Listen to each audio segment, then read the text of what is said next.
Do you have an area of your body that you'd like to develop faster than the others? Do you have a lagging body part? Here's what we're going to do. We're going to talk about the 5 rules for building a specific body part. If you want to bring up a lagging body part, you better listen up. Let's get to it. Yeah. Yes. What do you think? What percentage of people have a body part that they want to develop more than the others? 100? Yeah. I know. I was like, do I know somebody that doesn't? Yeah. Super common. And it's actually, I do want to say this, it takes a while. So we got to say that first. Sometimes I'll see people focus on a body part and be like, I've only been doing it for 2 months.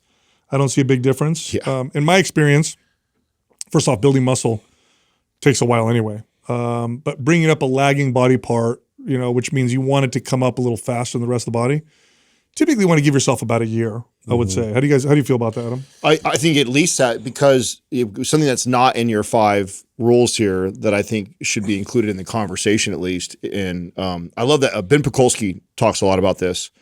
And a lot of times the lagging body part is related to a poor connection. Yeah, sure. So that's outside the rules that you're talking about, which I think these are more like related to programming and that way, and assuming that you have a good connection to it. These are the rules. Yeah. But I think sometimes people might be following some of these rules but have a poor connection to it. You see this often in glutes, calves, chest sometimes are probably the most common. Back, rear delts. There's a lot of muscles that people tend to have a hard time connecting to.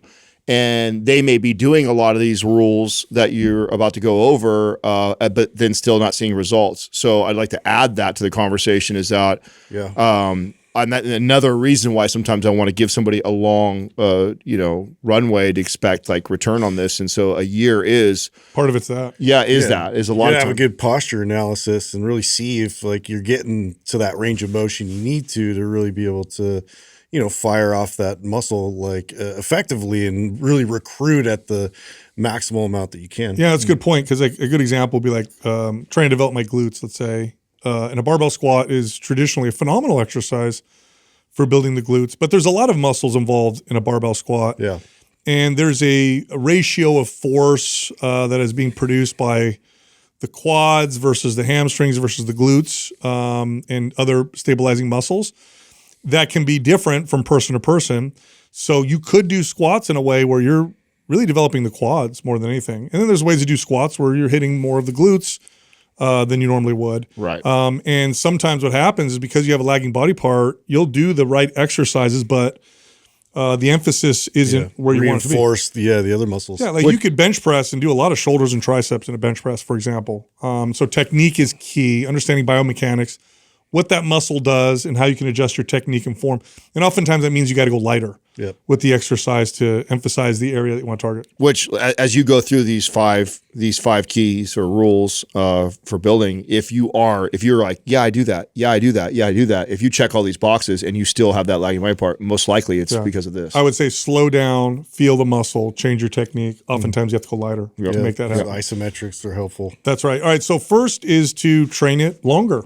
In other words, in the workout itself, when you're working the lagging body part, spend more time on it. Okay. Typically, this is referred to as volume within the workout. So, let's say I'm training full body. Okay, just make it easy. I'm training full body, and I'm doing 3 sets per body part. If my lagging body part, let's say, is my chest, then I may train 5 sets or 6 sets, and just spend more time on that body part than I would other body parts. And so I know this sounds kind of obvious, but oftentimes people don't realize this in their training. So train longer. I think that the fear or the mistake that's made from this rule or tip is they just train it longer and then they do all the other things still. Right. Yeah. So their 60-minute workout now becomes 90 minutes because they're doing more of the chest or more of the which thing. We're going to get to. Yeah. And so I think that's part of the mistake here is like, and a lot of times, so this would happen for me, right? Show after show, there was always a plan going into the next off season of like, what am I going to try and improve before the next stage presentation? And man, some of my workouts, like a big portion of them was just focused on this muscle group or a major big, like if it was chest, it would be a lot of barbell bench press and a lot of resting between and getting myself prepared and really letting go some of the other stuff and not worrying too much about it, because it takes very little to maintain the stuff that you've kind of already built up. And when you're really trying to focus on bringing a lagging body part up, because of the point I make that it's not just about some of these key rules, it's also about being better connected. I don't want to just add a bunch of volume and be reckless. I really want to focus on my technique. I really want to put energy that way. And so I think sometimes people have a hard time of like letting some of the other stuff go a little bit and not focus so much on it while doing that. Yeah, and I think this may fall into the training it longer category, but like to really emphasize, that muscle group as I'm performing the reps, I'm really getting that slowing down, getting that squeeze, where it's most impactful. In the rep, and I might stay there a little longer. It might turn into a little bit of a pause rep. The tempo might be affected a bit, but really overemphasizing the recruitment process. Yeah, you're spending more time on it. Yes. The next thing, by the way, all of these go together. Okay, so as we go through all of these, you got to do all of them. You don't just do one. For example, the next one is to train it more often. So if you train on average every body part twice a week, then train the lagging body part 3 times a week. Again, this may seem obvious, but this is how you emphasize and prioritize the lagging muscle group. And this is true for, I don't care what the body part is, you're going to increase the frequency at which you train it to get it to develop faster than the rest of the body. And then we have this, train it first. Here, I think this one is less obvious to people because we tend to have our workout programming within a workout, and there tends to be these kind of general rules that we, for example, if delts is my body part, that's the lagging body part. Well, almost always in workout programming, if chest is trained in the same workout as shoulders, you train chest first. And this generally makes sense. When I'm bench pressing or incline pressing, my delts are involved, and so I don't want them to be fatigued when I'm doing these compound lifts. But when I'm trying to develop a lagging body part, I don't care. You literally train it first. I'll go as far as to say this. Let's say your lagging body part is your biceps. This isn't always the case, or often the case, but let's say it is biceps, and it's back and biceps day. Yeah, you could definitely train biceps before back, especially if your back is well developed and biceps are your focus. Well, I was going to go as far as to say too that staying with the shoulder an example, it would almost be blasphemy to see somebody do shoulder press before they would do squats or deadlifts. But I am. That's right. If it's a lagging body part and I've got great legs, then it's the legs movements are going to take a back burner, and I want it first in the workout and first before anything. I want all energy put towards that muscle group to start off every workout, so I can give it everything I got. And that just is, and again, that's kind of contradicts our general rule, right? So when we're talking about training the general masses of just overall balanced development, we would never say that. But since this is specific to lagging body parts, this is where the rules get bent a little bit. And now you might see me do these exercises that you would never normally see me. By the way, this is an old rule of they used to call it prioritization of training it first. It's an old rule, but we now have data to support this. They find that the strength gains and muscle gains, you get a little more of them for the first exercise that you perform, or the first exercises you perform in a workout. Now, generally speaking, you want it to be those big compound lifts in the beginning, right? My deadlifts, I'm going to do those first before I get to my shoulder presses because it's such a big lift.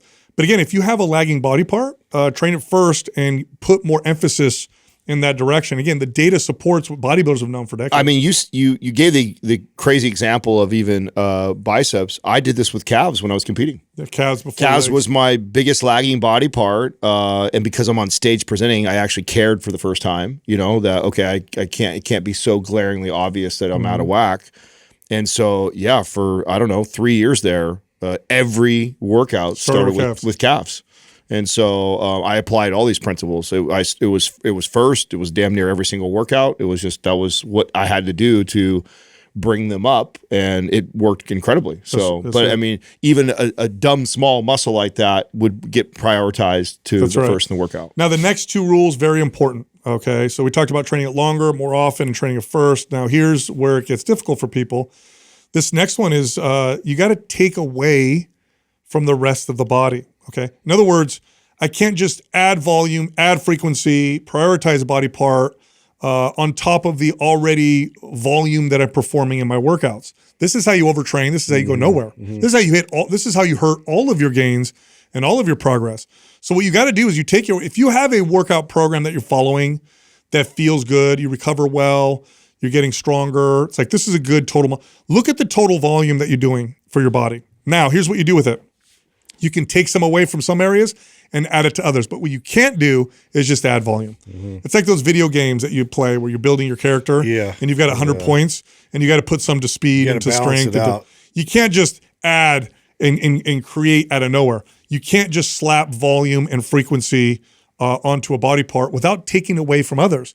Now, here's what people mess up. They don't like to do this because they think, I definitely want to bring up my glutes, but I don't want to take away volume from my I don't want to lose my chest. You won't. Yeah, you won't. You will not. Very little, far less volume than what you're going to take away is required to maintain that muscle. In fact, you'll still build those areas. You're just going to build the lagging body part a little faster. The biggest mistake people make with this is they just add more. They take their normal workout that's been working fine. I want to add more chest. I'm just going to throw more sets onto my chest. Overtrained, can't recover, can't adapt. Now I'm going nowhere. That. It's almost like your energy bar. Yeah, you only have so many like cells for that to distribute and move. In Totally. The right Well, place. especially who this episode is for, right?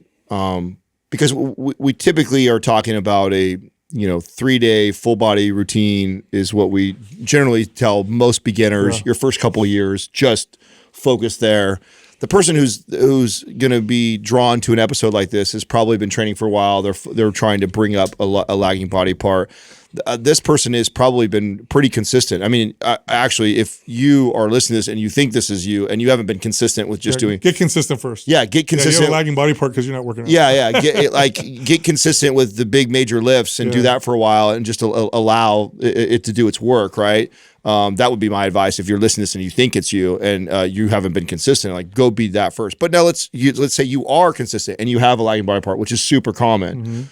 Those people are the people, like you said, they've proven to be so consistent. They've brought up all these other body parts. They're so afraid to let go of that. It's like, it's so wild how little you have to do on those other ones to maintain what you've built. And so if you really want those max results from the lagging body part and the extra energy that you're putting towards that, you really got to let go.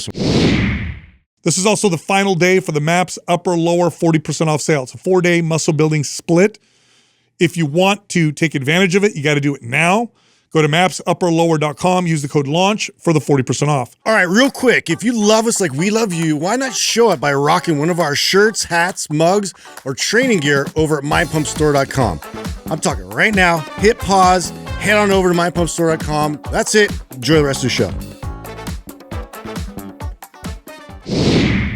Here's what the data says, okay? And I'll speak in sets so that it's much more applicable, okay? Let's say on average for the week, you do 15 sets for back, okay? How many sets do I need to do to not lose muscle in my back? 2 to 3. 2 or 3. Yeah.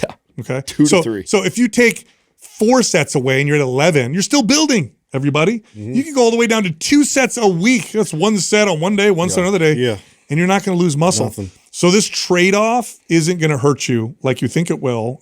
In fact, it hurts you if you don't do this. So if you're adding volume and frequency to a lagging body, it's got to come from somewhere. By the way, in order to do a proper volume trade, it has to be exercises that are similar or equivalent. Yeah, you can't cut out 3 sets of bicep curls and add 4 sets of deadlifts. No, no. Like, that's not going to work. No, it's compound lift to compound lift, intensity to intensity, type of deal. And lastly, this is a big one. If you want to build something, you have to eat in a calorie surplus. All right. So here's the problem. Oftentimes people say this: I want to build my butt, but I also want 6-pack abs. I want to bring up my chest, but I also want to drop 5% body fat. All right, you got to choose one. You're not going to do both at the same time. Yeah. In order to build anything, including a lagging body part, you have to feed yourself enough so that it can build. No matter how good your programming is, if you're eating in a calorie deficit, if you're eating less calories than you're burning, you're not eating enough protein, carbohydrates, and fats, you won't build. It doesn't matter how good the workout is. I mean, this is to both sexes, but I find this is really got to hammer this home for my female clients. Yes. My female clients are the ones that were mostly challenged with eating in a surplus to build those body parts. Totally. And you just have to. It's a muscle. It has to be fed. I don't care. You have the best training program in the world and getting the greatest recovery, taking all the best supplements. But if you're in a caloric deficit and doing all those things, you're just not going to build a butt. You're not going to build your delts. You're not going to build your legs. Whatever the muscle is that you are lagging body part, if you don't give it the material required to build that tissue, it's just not going to. So, Totally.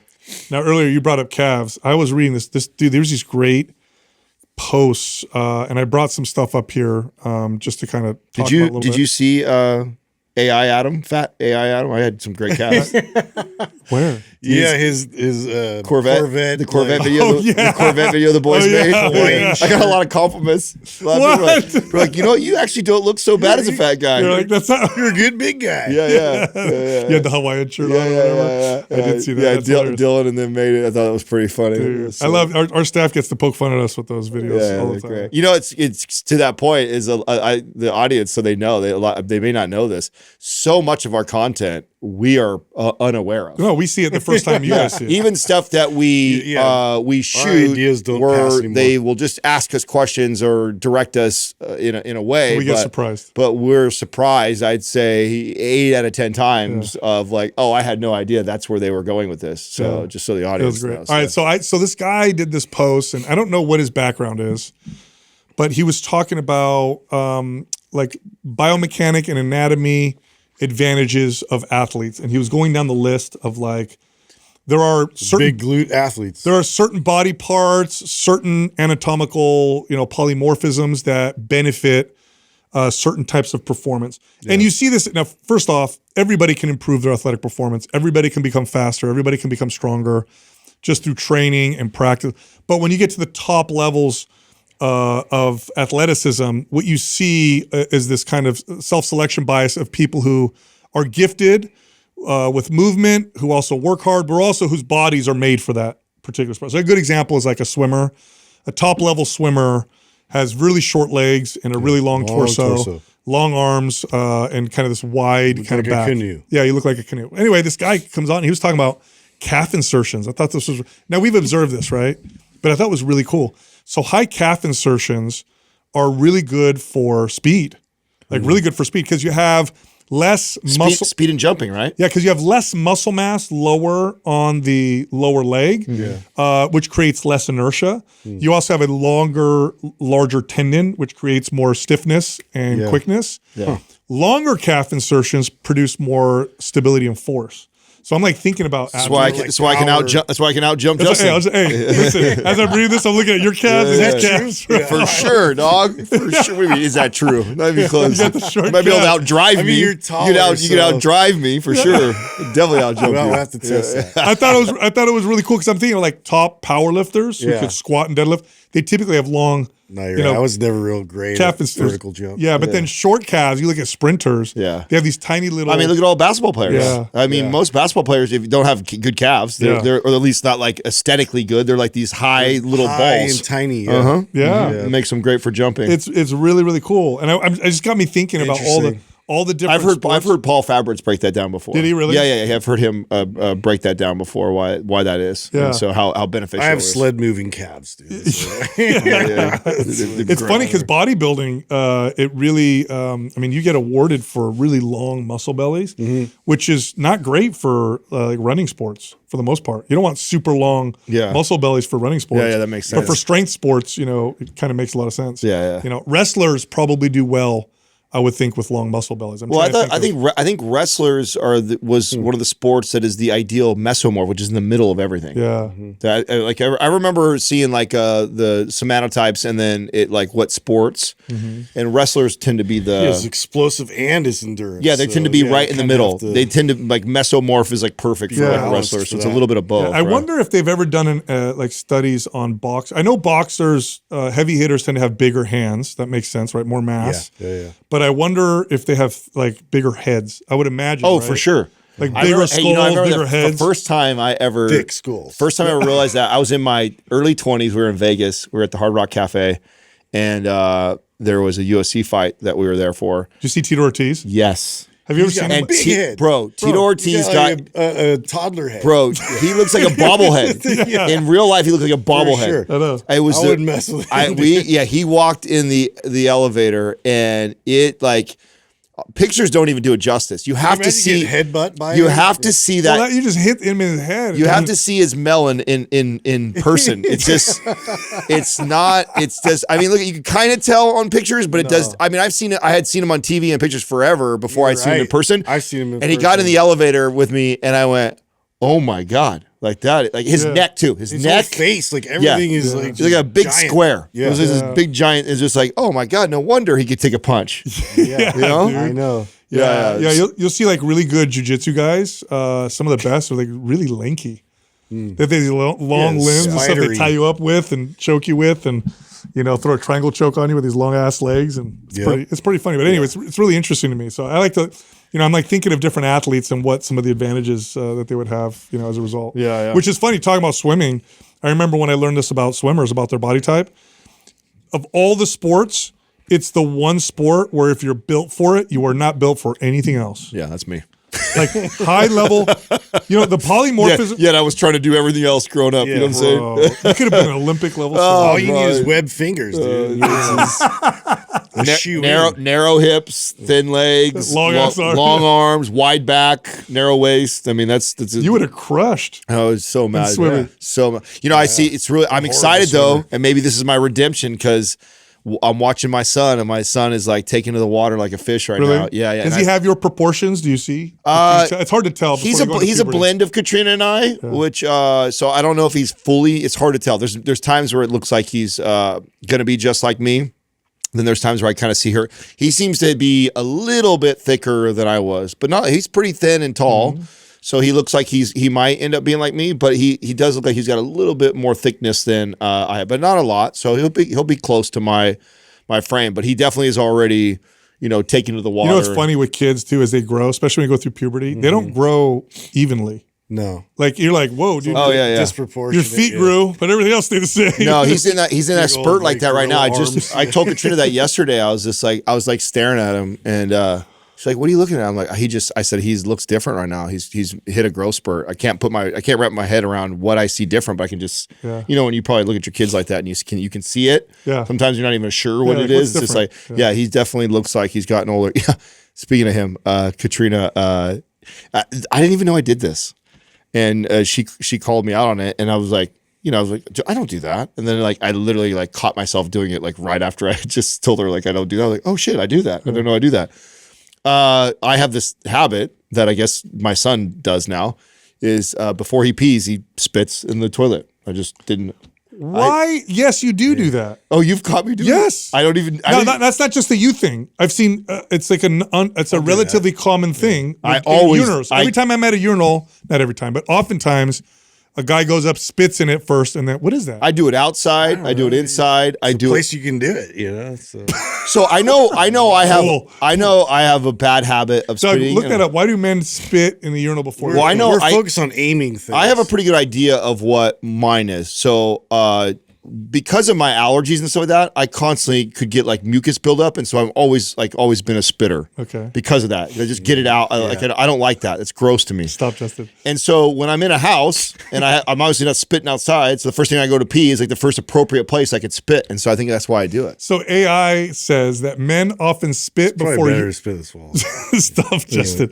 Men often spit before urinating as a subconscious way to relax and focus, to clear out the unpleasant tastes or Somebody odors actually defined this for in us? public restrooms. Well, I definitely feel like clear out the unpleasant tastes and stuff in my mouth is because I feel like it's like that. That's usually why people spit. Yeah, so. Or simply as an ingrained learned habit. You're not the only one, dude. I see that. That's a thing. Yeah, I wasn't aware. I knew I kind of knew I did it a little bit, but I didn't realize it was such a habit until she's like, "Oh, I see your son has your habit," and I'm like, "What's that?" And she's She's like, she goes, I watch him go pee now. And every time he pees in the toilet, he spits before he pees in the toilet. He got that from you. And I'm like, caught on. Really? And then I like literally right after that caught myself like the next That's 3 times. such a dude I was thing. like, oh wow, I do that. Just spit outside. Yeah. So gross. That's a move, Just dude. gross, dude. I think what's more gross is peeing when off you the deck like is I have all great. that allergy mucus stuff going on inside of me. Like keep it in there. That's worse. You know what's really gross that I caught Justin doing at least 3 times, like in the last 10 years? He does the rocket.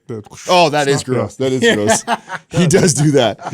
That is way grosser in my opinion than this like spit. No, Oh, you dude. guys are a bunch of women. That's, dude. That's such a football thing. It is. That's In such a your helmet? I just got cleared Yeah, out. Yeah, that's- you yeah. have no other opportunity. Yeah. Yeah, your face is. You can't blow your nose. You have your helmet on, so you just stick your finger up there and. Oh my god! Yeah. I don't even stick it in there. I just blast. I it mean, out. in your helmet up here, in your helmet, you just that's a football thing for sure. Wow, dude. Yeah, all my football buddies all. I guess if did you're that. playing football and you're blasting, you're running into You're each other. probably right. That's probably where it came from. 100% comes out. It's all my foot. I don't have none of my friends that didn't play football don't do that. Yeah. All of my football buddies. Well, that and like my nose is crooked. I broke it a few times, and so it's like it's one of those things. I just Clear it out. for me to so that's how I feel about the allergies and the mucus clearing it out. It's just like me clearing it out all the time. Your nose doesn't look. You don't look like you broke your nose. Really? No, Oh, it's not Courtney's bad. always reminds me of it. Does she? That's a good wife. She's like, why did you? Because I reset it myself. I never went to the doctor, and it was like way over here. And I was in front of the mirror, just Oh my god! Oh my god! put it back in place. Would you break it in brutal. football? No, I was at a concert.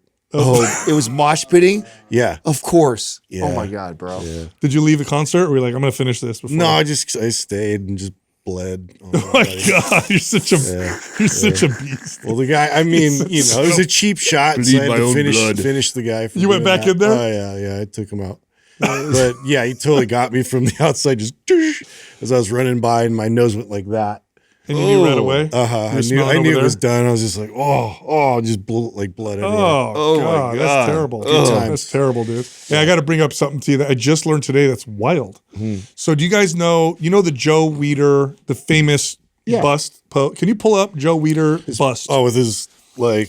So Joe crossed arm Wieder, thing. he's It's on all his protein. Like, so he's like one of the he's like the godfather of bodybuilding, right? What are you going to tell us about this? He had all the bodybuilding magazines. Wieder is the Mr. Olympia. Back in the day, they came up with the Wieder training principles, and he he made bodybuilding something you can make money off of. The first supplement companies that made money. Some of the first ones were based off. Anyway, he's like a genius, right? In that sense. Well, isn't he who convinced Arnold to come over? He's the one that signed Arnold and did all that, right? Yeah. Okay, so that bust right there is fake. I was just going to ask you, is it fake? Really? You know what he did? What did he do? He had his photographers take a picture of what is his name?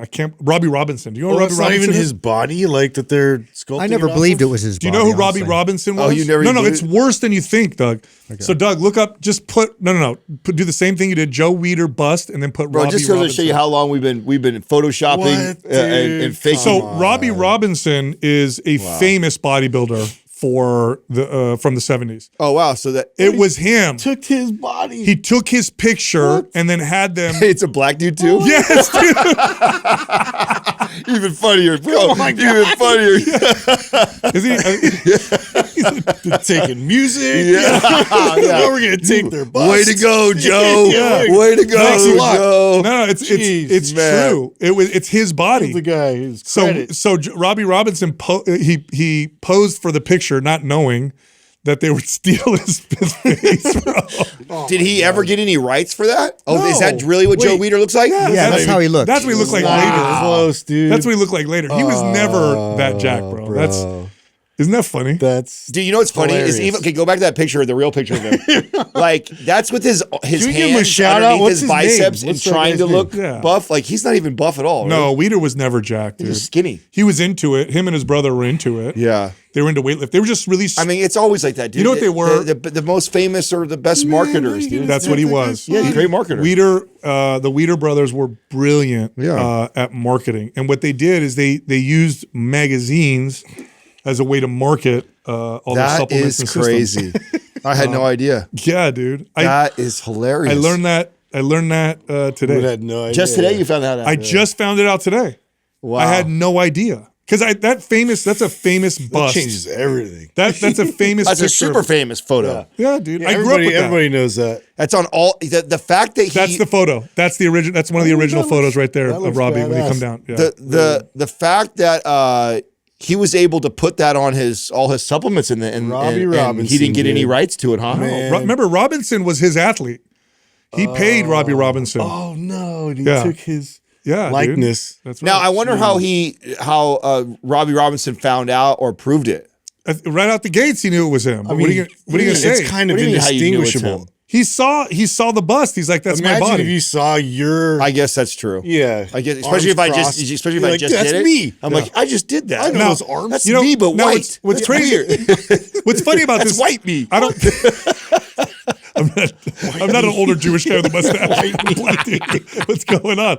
I tell you what, if you really, I never thought about it, but I'm sure if you asked me, I would have been like, well, of course that's not his body because I knew Wieder didn't look like Well, that's that. like Doug was saying. Doug's like, I never really thought it was his body. Yeah, but to know he took it off of someone else. Yeah, that's. I thought he just would. Yeah, would Robby sculpt Robinson, a by the body. way, he got. I mean, obviously the easiest way to do well, that. he also he just got shafted in the 70s and 80s. He had one of the best physiques, incredible posing. Yeah, and show me some of his stage I know. photos. I Bro, actually didn't know who literally he give him was. some Bro, credit, Robby man, that Robinson had an sucks. incredible physique. He did it as an old guy too. He's still really fit looking. How old is he now? Oh, Is that him? Yeah, that's him now. That's him old? Yeah, that's 75.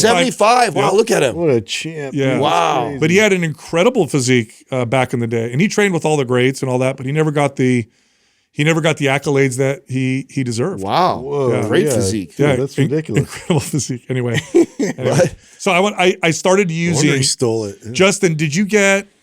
I think you told me from our partners at MP Hormones, you have the C-Max Salang. Oh yeah, uh-huh. You have the combo. I have, yeah, I have the combo. I've been doing that consistently the last few weeks, and it's one of those, yeah, because I used to do the pill version of like Salank, and Okay.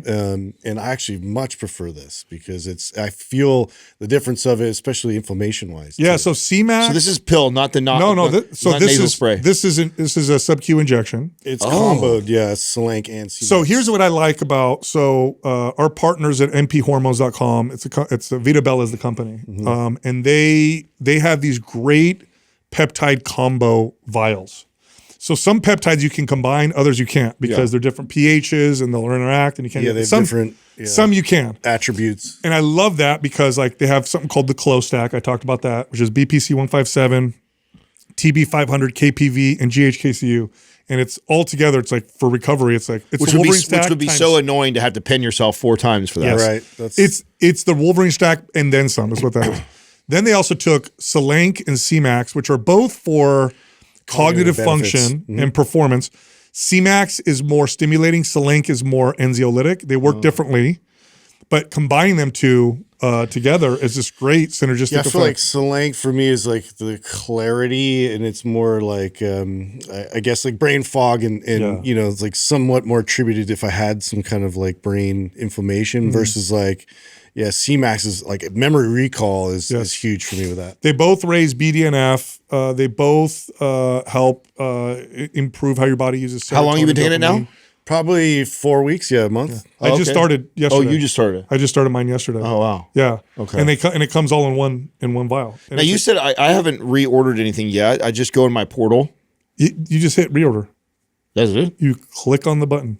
Oh, it's that easy. It's that easy. Click on the button and you can write a note if you want. Really like this. Send, and then they'll send it to you. Oh, that's dope. And 2 days later. Oh, that's cool. Yeah, That- 2 that's days a later. done You deal. got it. Yeah. I'm due for getting ready for a refill, and I hadn't done it yet. And I was just like, what's Are you doing any peptides, or are you just doing nothing? Why? You know they send them to us if we want. I know. No, I've done everything. I know I've a done guy. everything. You know what you would like is the KLOW stack. Katrina loves that. You would like Yeah, that. Katrina takes with that. your skin. Yeah. You would love that. Yeah, I just I'm not very consistent with a lot of things like that. And peptide stuff for me is like, I mean, I'm very consistent with my TRT.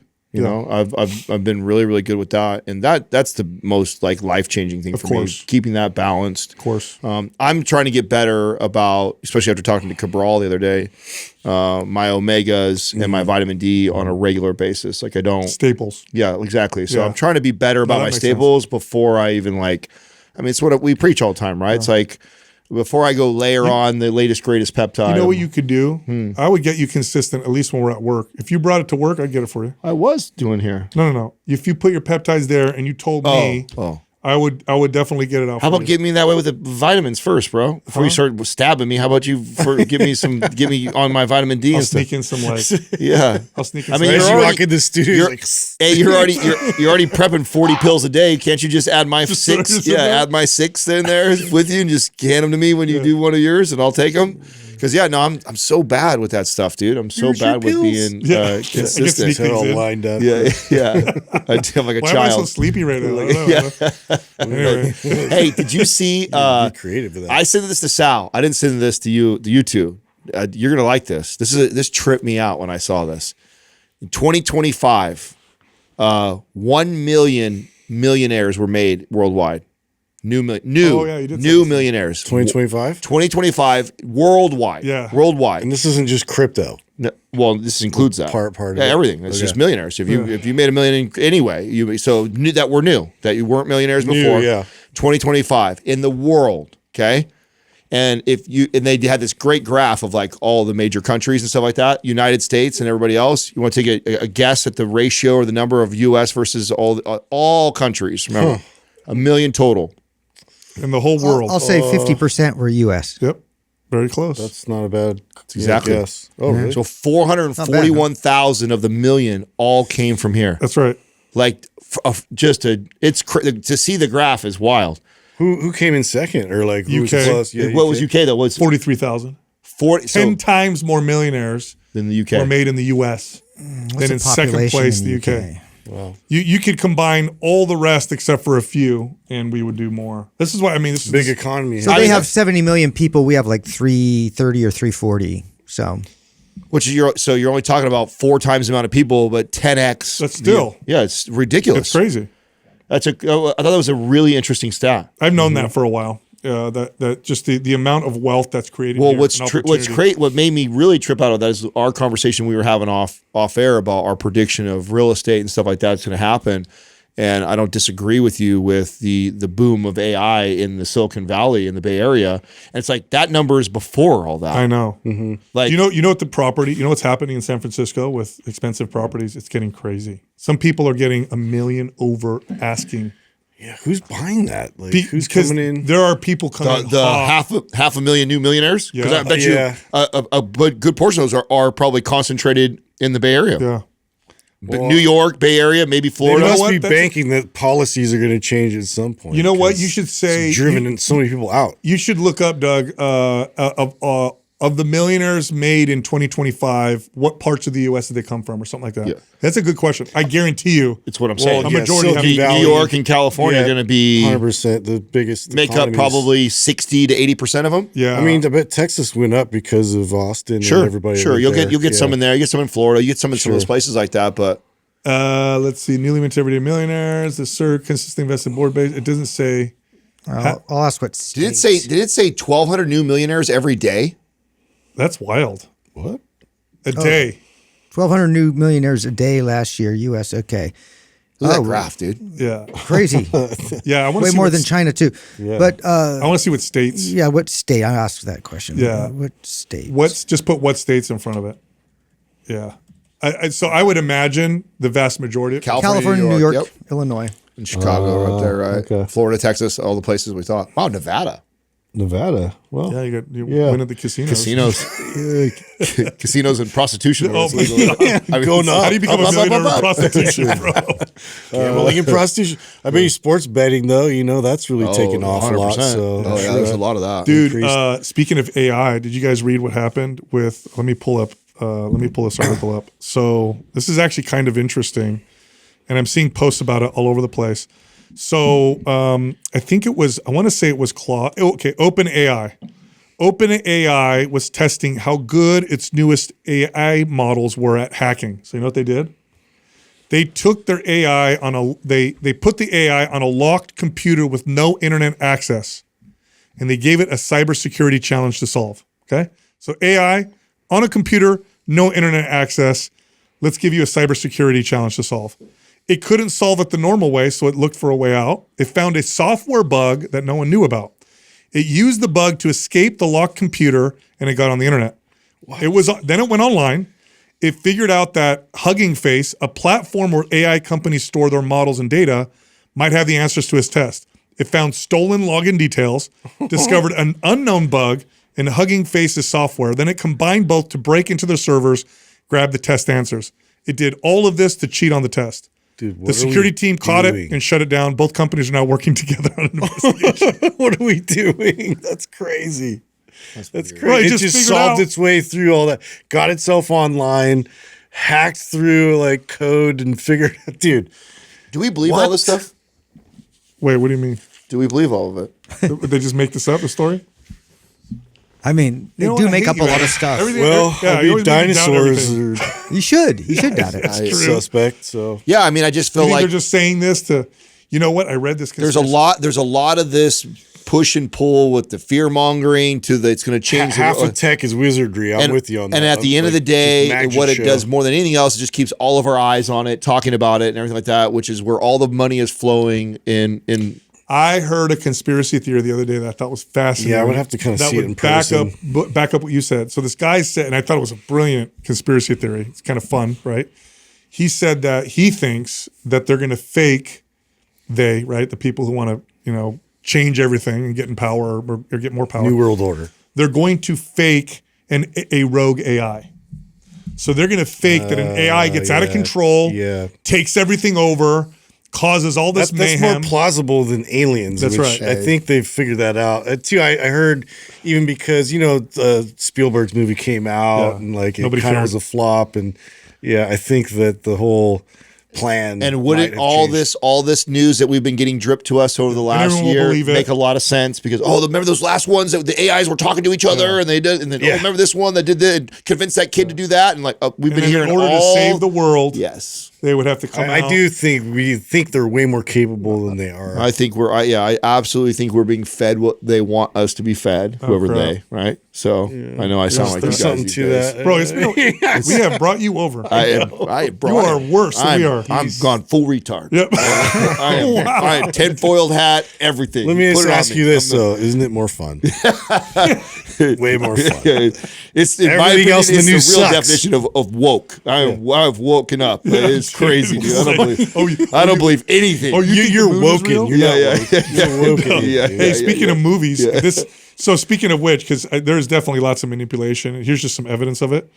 I did the most just not controversial post of probably my entire life on X and got so much heat over it. It's wild. And it just proves that people just really get mad at what they're told to get mad at. This is my post. You guys or ready they're for bots. This is my post. Yeah. This is what I wrote. Yeah. The Odyssey, the movie, The Odyssey was so boring. I left the theater after an hour. The acting wasn't that special either. That's all I wrote. Okay. I just wrote that. Yeah. 26,000 views. That's as of yesterday. 170 comments. And people are hammering me. Just blasting you. Well, that's because you're an idiot. You're a meathead. Or go back to the gym. You need lots of explosions to be entertained. So many people are pissed off that I didn't say anything political. I didn't say anything controversial. All I said was, I think, my opinion. Why do they feel attacked? It's a boring movie. Yeah, but it was boring. Yeah, but it's a movie that has been politicized. That's what I mean. So no matter what you say, you're choosing a side. That's right. And so, I mean, it would be like you making a statement like, "Man, I feel like America's great again." You know what I'm saying? You could stop with great. Yeah. When you said again, all right. Like that could be a very general statement, and that could be a very fair assessment of my life the last 45 years. Feels great again. You know what I'm saying? Sometimes I think we should just build back better. Hey, I dare you to tweet that. I dare you to tweet that. No. I dare you to tweet today. Go. I feel like America feels great again. America's great again. And just watch what you get. Yeah, but that was an actual political slogan. This is a movie. Yeah, but it's been I said it's boring. Yeah, but it's been politicized. So it's the same difference. I didn't say anything about because the casting. before that became a political slogan, that could have been just. Well, I know that. I know what you're saying. Yeah, okay, but I didn't say anything about the casting. But it just goes to show you. Doesn't matter. People are like, tell me what to be mad at. Right Ooh, away, people assume that you were making a political statement by that. Even just having an American flag. It's like that's crazy. To me. That's crazy. I live here. Like, why is this like trigger you? That's crazy to me. But I can't believe. I mean, I do post all the time. Yeah. This one got 26. I knew it was that though, and I just got to confirm when I started looking at more. I started looking at other reviews on it, and that's what it is. Is everybody is like, you're either one or the other. You know what I'm saying? It's I don't care. I didn't so artificial. Well, no, when you said it to us originally, when we were off air. And because we were all talking about wanting to go see it, and you're like, man, I went and saw Odyssey. It was not that good. I was like, we were all bummed. It was total. I still, I was still interested in it, but it's like more people I've talked to, just like you. It's like they were like, meh. So I'm not like motivated. No, but I just so you know though, I blame the right just as much as the left in this situation. They all play this game because before it even released, there was so much propaganda coming from the right side about just like how crazy woke it was going, and it wasn't like they didn't really go that woke. No, it wasn't that like it's not that big of a deal. Because there was a transgender that was inside that was acting, and they made a Greek goddess a black lady. All of a sudden, it was like they try to make this way bigger deal. And by the way, way overemphasized. It's their small parts. No, that's what I mean. I don't care. They're fictional characters. That's my point. The right, the extreme right. Neither one of them ever existed. The extreme right came out and made such a big deal about it when it's like, come on, get over it. It's not that big of a deal. You know what I'm saying? It's like whatever. You know, and so it would be different. Like I get when some people get mad for stuff like that. If it was a real historical person. Yeah. You know what I mean? Like Abraham Lincoln, you got to kind of played by Samuel L. Jackson. Like, whoa. or like try to make him look, the same. Yeah, like somewhat. It's a fictional character. If it's fictional, it's fair game. That's why it's all mythology. Yeah, that's right. None of those people are real.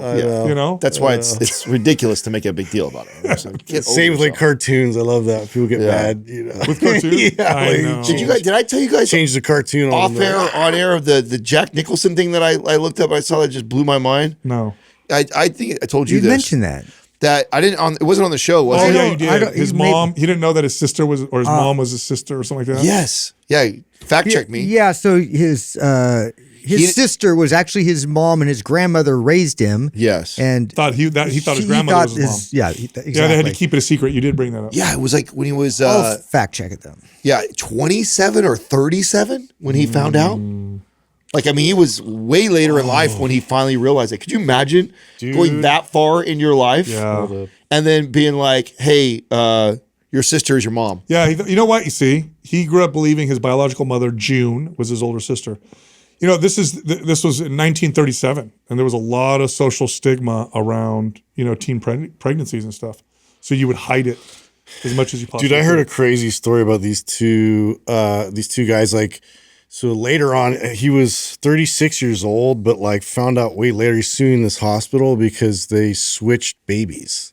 And so he lived 36 years without his real parents? Without his real parents, and just found out like through DNA testing and was able to trace it back and find his parents. It's like, can you just I was tripping on that, just thinking about like, first of all, he has this connection now with this family. Sure, like, that's he really still loves tight. them. Yeah, they raised them. But now, like, it has to like go through that entire process from scratch again with his real family, and then like, dude, like, how messed up is that, dude? Well, I'm curious. It'd be interesting. How much of the story do you know? Like, it'd be interesting to know if like the whole time he always felt like just different. You yes, know what I'm saying? That's what it was saying. That like he felt like he didn't have. Like, there was just some off. Like he didn't feel like he was that like part from them. Yeah, like, he knew like intuitively. Instinctively knew that, right? Have you guys ever seen some of the old? These were very unethical studies they did on twins back in the day. Oh yeah, we've talked about this before. Yeah, they would split the twins up without them knowing and put one in a house that was wealthy. Was it a Russian study? Who did it? I know. I think Germany did it. I think in the U.S. they did studies like that. Oh, the U.S. did it I believe so. And they would they'd take these children. And I think the kids were orphans, or they intentionally loved them, and then the other ones they didn't touch or anything. Like that was Russian study. Those are the. Oh, that's what you're talking about. Because that's what they did with twins. They did these with twins. Where look at this. Okay. This was in the 60s and 70s. So child psychiatrist Dr. Peter Neubauer conducted the most famous study involving deliberately separated twins and triplets in the 60s and 70s. This was the nature nurture thing. Yeah. Yeah, and they Working with the Louis and the study goes, isn't this this is the way the study goes, is where they have the kids that one like loving family, touch, hug, all thing, and then the other ones they intentionally didn't. I don't think this was that one. I think he took them. I think this one they put them in different socioeconomic. Well, I think it was both, and that was part of it. I think that's messed up. Yeah, I think you put like I think they put one like low income. How weird would that be? You grow up. Let's just say you growing up. You know your parents adopted you or whatever. You're growing up. Then you go to the store. You're at the grocery store, and you just run into a dude that looks exactly like you. Yeah. Yeah. Like how And weird? you just stop and you look. Like, what the heck? Well, especially if they're enough like you, like their haircuts kind of like it'd be really weird. But you just- sneeze the same.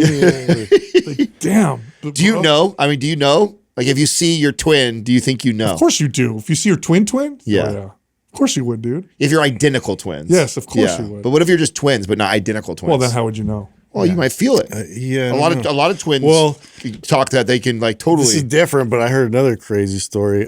So you know how like when people get transplants, like from like a heart transplant. I've heard this. Yeah. So this guy gets a heart transplant, and from somebody who committed suicide. And so this guy who committed suicide, he has his heart. He's somehow, I have no idea how this happens, and you have to fact check me on this, but like he goes and finds and marries his wife. What? Yes. Oh, I saw this, bro. What? I saw this story. Yes. He married the wife The of wife of the guy who committed Intentionally, suicide. or he just was drawn? Didn't know. It just Then they found out later. Get out of here. That's a what movie. what are the chances? That's a movie. Yeah. I was tripping out on that one too. I was like, no way. Yeah. Sonny you feel like- Graham and Cheryl Caudle. Don't you? Graham received a life-saving heart transplant in 1995 from 33-year-old Terry Caudle, who had died by suicide. After corresponding through a donation agency, Graham met Caudle's widow, Cheryl. They fell in love and married tragically. Oh, Graham also died by And then suicide. he died by suicide after that. Oh my god. Okay, Isn't so, that, hold on a dude? second. Hold on a That's the second. craziest There's, story there's ever. a common denominator. Bro, there's a different besides the heart. There's a different common denominator here besides the heart. Justin, the organ is the one doing the. Yeah, but like him being like- drawn to that, Yeah, like everyone's that's crazy. The heart. The heart did that? No one's looking at the other side. They both married the same chick. All right, Cheryl. Whoa. Wow. Yeah, that lady Whoa. has to question herself. Although to your point where you were going with it, like I totally feel like if you had to take somebody else's organs on, I feel like I want to know the past history of Right. the person I'm getting. Like, But isn't there's neurons in there in your heart too, right? So you store some like- kind of it's like memory. another there. brain. they've Yeah. already found that you've stored memories in the body too. Like, why wouldn't you not store it in your organs too? Like, I don't know. I've heard stuff like that, right? Where It's people like get an woo woo, organ. but it does. It kinda sounds make woo woo, sense, but yeah. it also doesn't sound too far fetched either to me. Like, I don't know, man. I mean, like if I'm getting somebody's like equipment, like I hope they had But like. dude, that is like, come on, tell me the chances of that. That's so crazy to me That's that so that would happen. weird. It Well, does- it sounds like they met through the agency, Right. Yeah. And then they fell in Proximity, love. So it's not yeah. like they Yeah. ran into each other's street and then fell in Yes. love like Yeah, that. what are the odds that both of her husbands would commit suicide? Yeah, well, those are high odds. Yeah. Dude, that's not good. That's weird. Some kind That's of not toxic good. trait. I was reading. So we have DMs from people who ask us a lot about our partners, and one of them was Eat Sleep, and the question was like who benefits the most from Eat Sleep. So I looked it up. So they have tons of reviews. Like as far as an avatar? Yeah, like what kind of person really benefits? So tons of great reviews. Anybody who sleeps. The people who have no. That's the qualifier. Yeah, that's the question. If you sleep, it'll benefit you. It's the people who run hot Yeah. benefit the most. If you run hot or you sweat at night, that's where people I like. can attest to that. They're like it's life. No, it is, and I can. So Catrina could care less if hers is on or not. Like she sleeps so warm. It's crazy. It's gotten so so much so that I forget when I go somewhere else, like how much I've adapted to having that and what a luxury it is to have something that's controlling my body at the perfect temperature all night long. And I think that just because I run so freaking hot, dude. I run so hot at night. Because that's the hardest thing to remedy, right? Because being cold is you just kind of bundle cover up. yourself up. Bundle up. But if you're hot, then you play the game where you like cover yourself. Sweating, take it off. Yeah. I'm cold because my sweat. You do the back and forth type of thing. Yeah. So I was reading through all the reviews. I had AI kind of consolidate like which users are the ones that give the highest reviews. Sweaters or hot sleepers. I mean, that makes sense. Yeah, that makes total sense. people. I mean, I think good looking? I think all married couples. I've never met a married couple where both are on the same page. No. Almost always, everybody I know, at least all my couple friends, and my uncles and aunts and stuff like that. It's like sometimes it's the woman that runs hot, but it's like rarely ever is it the same. Especially when they go through perimenopause or menopause. Yes. That's when they're like. So it's like my uncle and aunt, when they come over and visit, they always get excited because we have an 8 sleeping there, and she's like wants it freezing, and he's always freezing, and so he wants it warm. And so interesting. Yeah. I got another post for you, Adam, on companies, successful companies that we're familiar with now, and how long it took them to become profitable.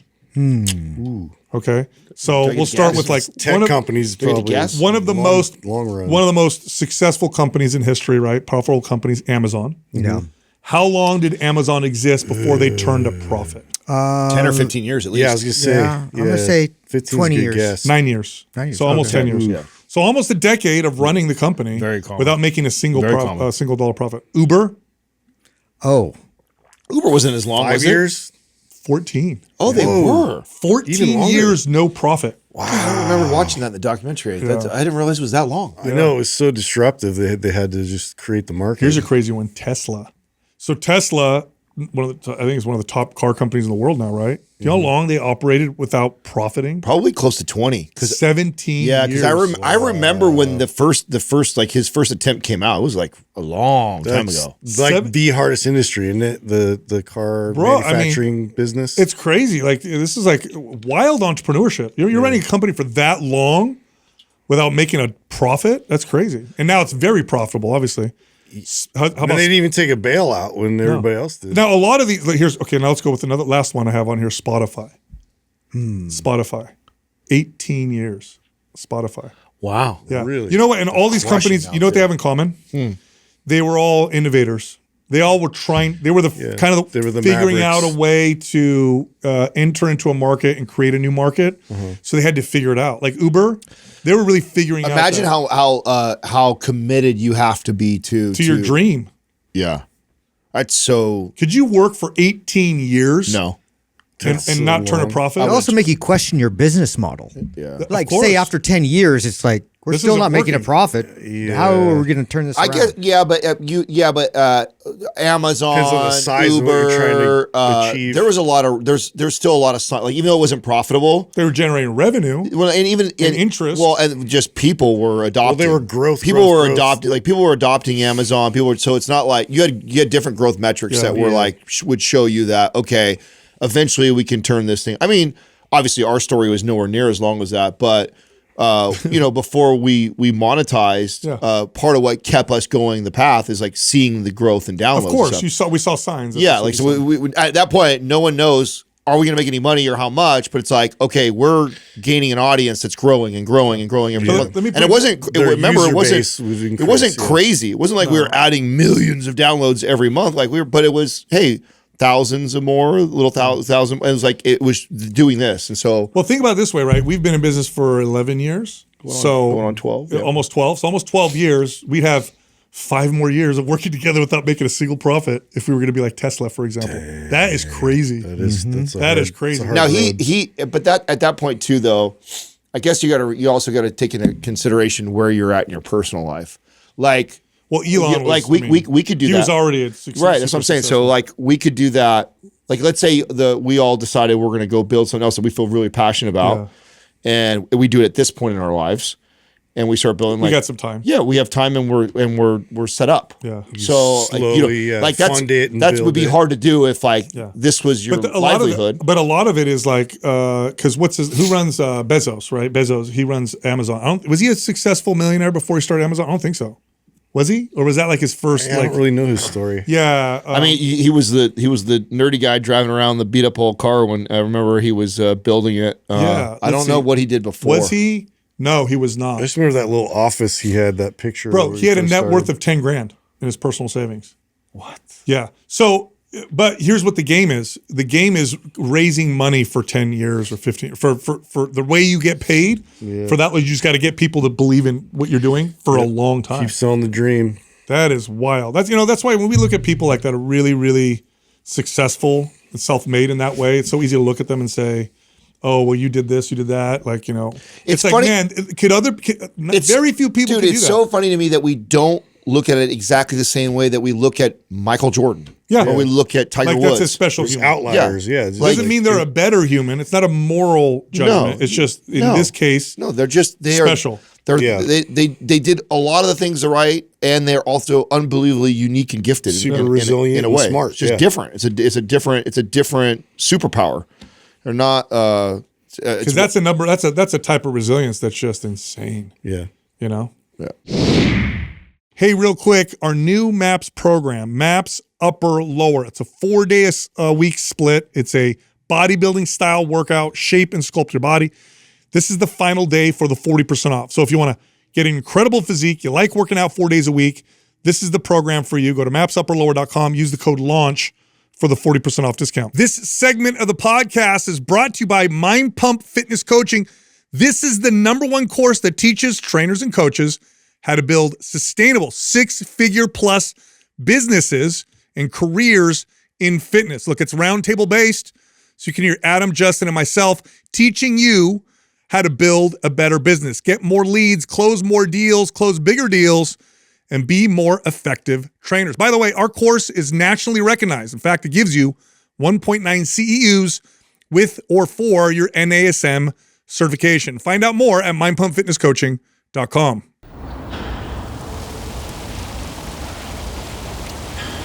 Our first caller is Molly from Texas. Hi, Molly. How you doing, Molly? Hi, I'm doing great, guys. I'm so excited to be here. This is awesome. I was actually on 3 years ago, and that was before my wedding. I was super nervous, and I jumped way too fast into my questions. So now here I am 3 years later, 1 baby later, and I wanted to actually give you guys a formal thank you. So thanks for being so awesome, so much free content. I have gained so much from you guys in life, in fitness, and so much more. So I've been listening since 2018, and so I've been here for a decent bit of time. So it's really nice to be able to talk to you guys. Thanks again. Wow, awesome. Thanks so much, Molly. How can we help you? Yeah. So I submitted my question a few months ago, but most of it is still relevant. So I'll start off with my goal. My goal is to get stronger before I get pregnant again. Also to minimize some strength loss during my pregnancy. So some background is during my first pregnancy, it was all good. Things were fine. I went into it decently strong. My squat was about maybe 200, 225, deadlift around 275. I was able to bench about 135. And then pregnancy was fine until I got a massive blood clot in my leg. I wasn't able to walk unassisted for quite some time, and I ended up losing a bunch of muscle, a bunch of strength. I was in bed most of the time, and then even when I got back into it, I was in my 3rd trimester, I was hobbling around and just doing the bare minimum. Labor was good, labor was fine, and then my baby ended up not being like the best sleeper, so that kind of impacted recovery. Really slow to gain my strength back. So now that I'm looking forward to getting pregnant again and having a second kid, I want to set that foundation, get my strength back up, not necessarily to where it was, but just better than where it currently is. So some more info on that is I did get a gym membership. My husband's in an orthopedic surgery residency, so he's working 80 hours a week, right? And so part of my village is the gym. So I do try to go there often. And then I also am in a mom workout group. So we go to the park Tuesdays and Thursdays. And the setup it's an okay workout. I'll say that. I would say it's mostly cardio. I kind of treat it as cardio. It's circuit with weights. So not great, but I do it because It gets me out of the house. My kid loves it. I love the socialization aspect. So I don't really want to get rid of that, even though it's a subpar workout. And then let's see what else. My kid is sleeping better now. And yeah, I guess I'd be happy to give you guys any more info, but that's kind of the basics of it, is how can I gain my strength back while still incorporating those mom workouts that I do a couple days a week. Yeah, that's a really good question, Molly. I'm sorry you went through that during your pregnancy. Did you figure out what the cause of the clot was? Was it an injury? Was there something going on? They're still figuring it out. They did a bunch of genetic tests. It's not genetic. I ended up getting another one post-pregnancy. And so they're thinking it might just be my anatomy. So I might have to get a stent placed there, but for now that's gonna be pushed down the line. Right now I am on an injectable blood thinner. Mm-hmm. And so it's a pretty high dose right now, and the injections kind of suck. But no, we think it's just who I am. How does the blood thinner affect you? Does it, do you get faint, low energy? Do you notice any negatives? No, I wouldn't say so, though. I will say I do tend to lose weight while I'm on the blood thinner for one reason or another. I don't diligently track my calories, but I wouldn't say I necessarily eat less, but I do tend to lose weight when I'm on it. Okay. So this is how's sleep for you right now? Sleep is a lot better. Kid is sleeping through the night now. He sleeps about 10 and a half hours overnight. I have a pretty solid night routine. Yeah, definitely prioritize sleep. I love my sleep. How long has that been going? Because I see in your question that you wrote that you had a bad sleeper. So has that? Yeah, I think I submitted it back a few months ago, and it's gotten better since then. So yeah, I would say his first 14 to 15 months of life was rough. I was up multiple times a night. Our record was 12. That was not fun. Okay. But now it's great. I lay him down and he's down, besides maybe teething. But I would say for the most part, I'm getting at least a solid 8.5 hours of sleep at night. That's awesome. Good. So what you're experiencing is very common. Although there are unique situations in there, it's very common with high performing fitness enthusiasts. Okay, and you definitely qualify. The strength that you displayed at your peak is exceptional. Very few women can deadlift, close to 300 pounds. Can bench press the big wheels on each side. So you're very high performing, and what you're experiencing is very common during and post pregnancy, which is how do I approach this now? And it has more to do with different priorities than it does with the challenges on your body. And by the way, those challenges are real, but it has more to do with it's like kind of this reordering of priorities. And I'm just going to kind of list things out for you in a way that might make it seem more obvious, either to the listeners or maybe even to you. Okay, you got a kid, you might be trying to get pregnant, you dealt with a big, kind of medical situation. Your husband also works a lot. And so this is a lot. This is a lot for you. You're holding down the fort kind of by yourself most of the time while husband is out there doing his thing, trying to become an orthopod. And so this is a lot of stuff that's going on. Your sleep is better, but there was a long time there where it was really bad. You also have different priorities now, and you actually kind of talked about it. I like this mom group a lot, and it's really not about the workout. It's about this new thing, which is the socialization and the value it brings to my kid. And so we have to reorder things looking through a different lens. It's not the same lens you had before, Molly. So the lens now is what's going to improve my quality of life, and how do I define that? Well, I got to define it based off of these new priorities. And the reason why I'm saying this is because it's not going to look like it used to, because you have different priorities now. No. So you're not going to train for maximum gains for a while, because that's going to compromise these other things that are really important to you. Does that make sense? Yeah, I totally hear you on that. And I guess I like to think I have a decent head on my shoulders. I'm not going to be squatting 225 again. That's okay. But more like right now, while I'm in an okay spot, it feels okay right now. How can I kind of get a little bit of a leg up before I know that priorities are going to shift once again. Yeah.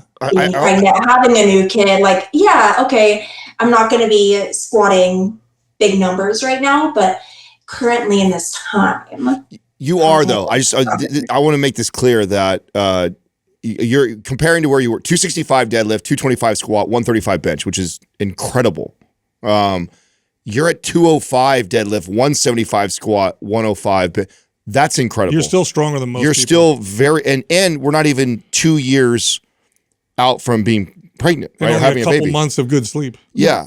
So, are you familiar with the brain scans of moms and how the brain is affected by poor sleep and how long it takes for the brain to go back? No, but I can only imagine how just off we become when we get very little sleep. It takes a while. It actually takes a while. So here's the deal. So it's so insidious, Molly. For someone like you who has that determination, that discipline, that training, you're married to someone who's in residency, which means you're probably both very type A, let's go, we can do this together type of deal. You tend to match up with each other. It's very insidious. And I'm not saying this to tell you, like, forget about your goals. What I'm saying is it's going to feel very different. What it's going to feel like is coasting. So the workouts are going to feel like coasting. The socialization is going to feel like socialization. And when the time to sprint comes, you're going to totally know. It's not going to be like, man, I'd like to sprint right now. It's going to be like, oh my God, I'm sprinting. What's happening? That's what it's going to feel like. So what the workouts are going to look a lot like right now is practicing lifts, feeling good in the moment, making me feel good, better as a mom. And so it's going to look a lot different than what it used to. It's probably going to look more like a MAPS 15 protocol with your mom groups. And it's going to look like that until you look at things and go, whoa, I'm starting to sprint again. That's what it's going to feel like. It's not going to feel like you're forcing yourself. I think that would be the best approach to your strength training right now. And I actually think you'll get, and I know this, the best approach produces the best results. So you're also going to get the most strength out of training that way. So MAPS 15 protocol looks like 2 lifts a day. So every day, or most days, you're doing 2 lifts. Most of them are compound lifts. she's got Muscle Mommy 15, so I think that's great. Yeah, and I just ran it all the way through. Oh, good. And so the way I set that up is I would prioritize the compound lifts when I went to the gym. And then with my mom group, I would just do whatever the workout was. And then if I found like, with my mom group, we did a lot of pressing, then maybe I would take out a pressing movement out of Muscle Mommy 15. I love that. And so I ended up running like maybe 4 Muscle Mommy workout days, and I didn't even add the volume back in. I just completely took it out. That's great. So I would just choose 4 days that suited me best that week. That's great. And then, the other 2 were. That's great. I would change nothing. You're doing, I think Intuitively, I think you're doing the best thing you can do. That's perfect. In fact, I would run through the different MAPS 15 programs. So how many of them have you done? Is it just Muscle Mommy 15?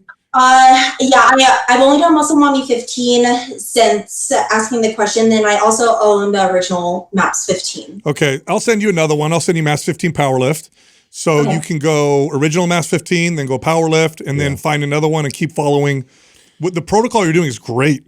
It's actually very active. It's excellent. The best. Well, you also, we started this conversation too with preparing us for another pregnancy, right? So I wouldn't want to scale you beyond that with everything you got going on. It's like that's a perfect place to be cruising right now. Keep going with your momentum. Yeah.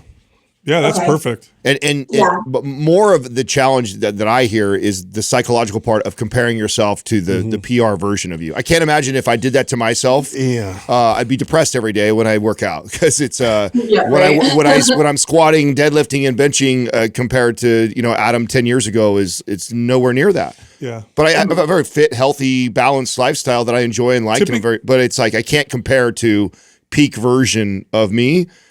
I'm in a different chapter. Just so you know, because I've worked with a lot of moms. I've worked with a lot of fitness fanatic moms who were consistent and they had kids. And typically, what it looks like, if you have 2 kids, let's say, it'll probably be around where the youngest is 3, that you're going to start to be at, like doing kind of what you were doing before. And that's just because they allow it to happen. There's more time. Sleep is very consistent. You might have somebody you trust who can watch the kids for a couple workouts, but it's right around there where you're like, oh my gosh, now I'm like turning it up. But that doesn't mean you're not kicking butt the whole time, which by the way, you are. Yeah. You're actually kicking butt right now. A lot of it is due to how fit you were before. You'll get so much further and stronger if you keep practicing those movements with low intensity. And it's magical how that happens. It'll sneak up, and one day, you know, you're going to have that day where you feel really strong and you're going to want to push it. But just keep going and keep practicing it until you get to that place where it's like it makes sense. Yeah, and you're doing a lot, because if you're doing 4 days a week, 2 lifts a day, plus 2 days a week of the mommy circuit workout, that's a lot. That's a lot for somebody who doesn't have other responsibilities. So you're doing great. And if you feel good, I would just keep doing that. Yeah. So do you recommend that I keep the lifts low intensity then? Should I push it when I feel like I can? How can I gauge that intensity? The only thing I worry about is your level of measuring intensity and what you think, because I look at those numbers and I go like, we're kicking ass. So if that's what you consider low intensity is being able to hit those types of numbers, then I would say moderate, but I don't know if I'd keep you there. Okay. I mean, you're in and that doesn't mean that you can't increase those numbers, because if that becomes, to Justin's point, because you've been practicing all that relatively easy and you feel like you can go up in there 5 or 10 pounds and do it. But I think you're moving good weight. You got enough volume in your workout, to Sal's point. I would be very careful on how much more intensity I would push. If you want more structure, Molly, what it would kind of look like is if you ever hit a new, not an old, so a new PR, an extra rep or an extra 5 pounds, give yourself 4 weeks of not back down, of not trying to challenge it. Like a full month, and then you can go back and see how you feel. Yeah. And I'm only saying that because this is what happens to me. I'll hit a new PR. Oh, the ego. And then next week I'm going to try and do it again or beat it. And I get caught in this kind of cycle. So you want to give yourself a number and be like, okay, I just did an extra rep with the squats. I haven't done it in a while. I'm going to give myself 4 weeks now of 80% of that, and then I'll try on the 5th week to see what I can do, type of deal. Yeah, that's a good rule. I do the same exact thing. Like, oh, I was stronger this week. Yeah. Oh, maybe I'm going to be even stronger next week, and I'm not, and then I get disappointed. 100%. Yeah. But you're totally doing good, that. Molly. You're doing great. Yeah. So then for the mom workouts, I will run one every now and again.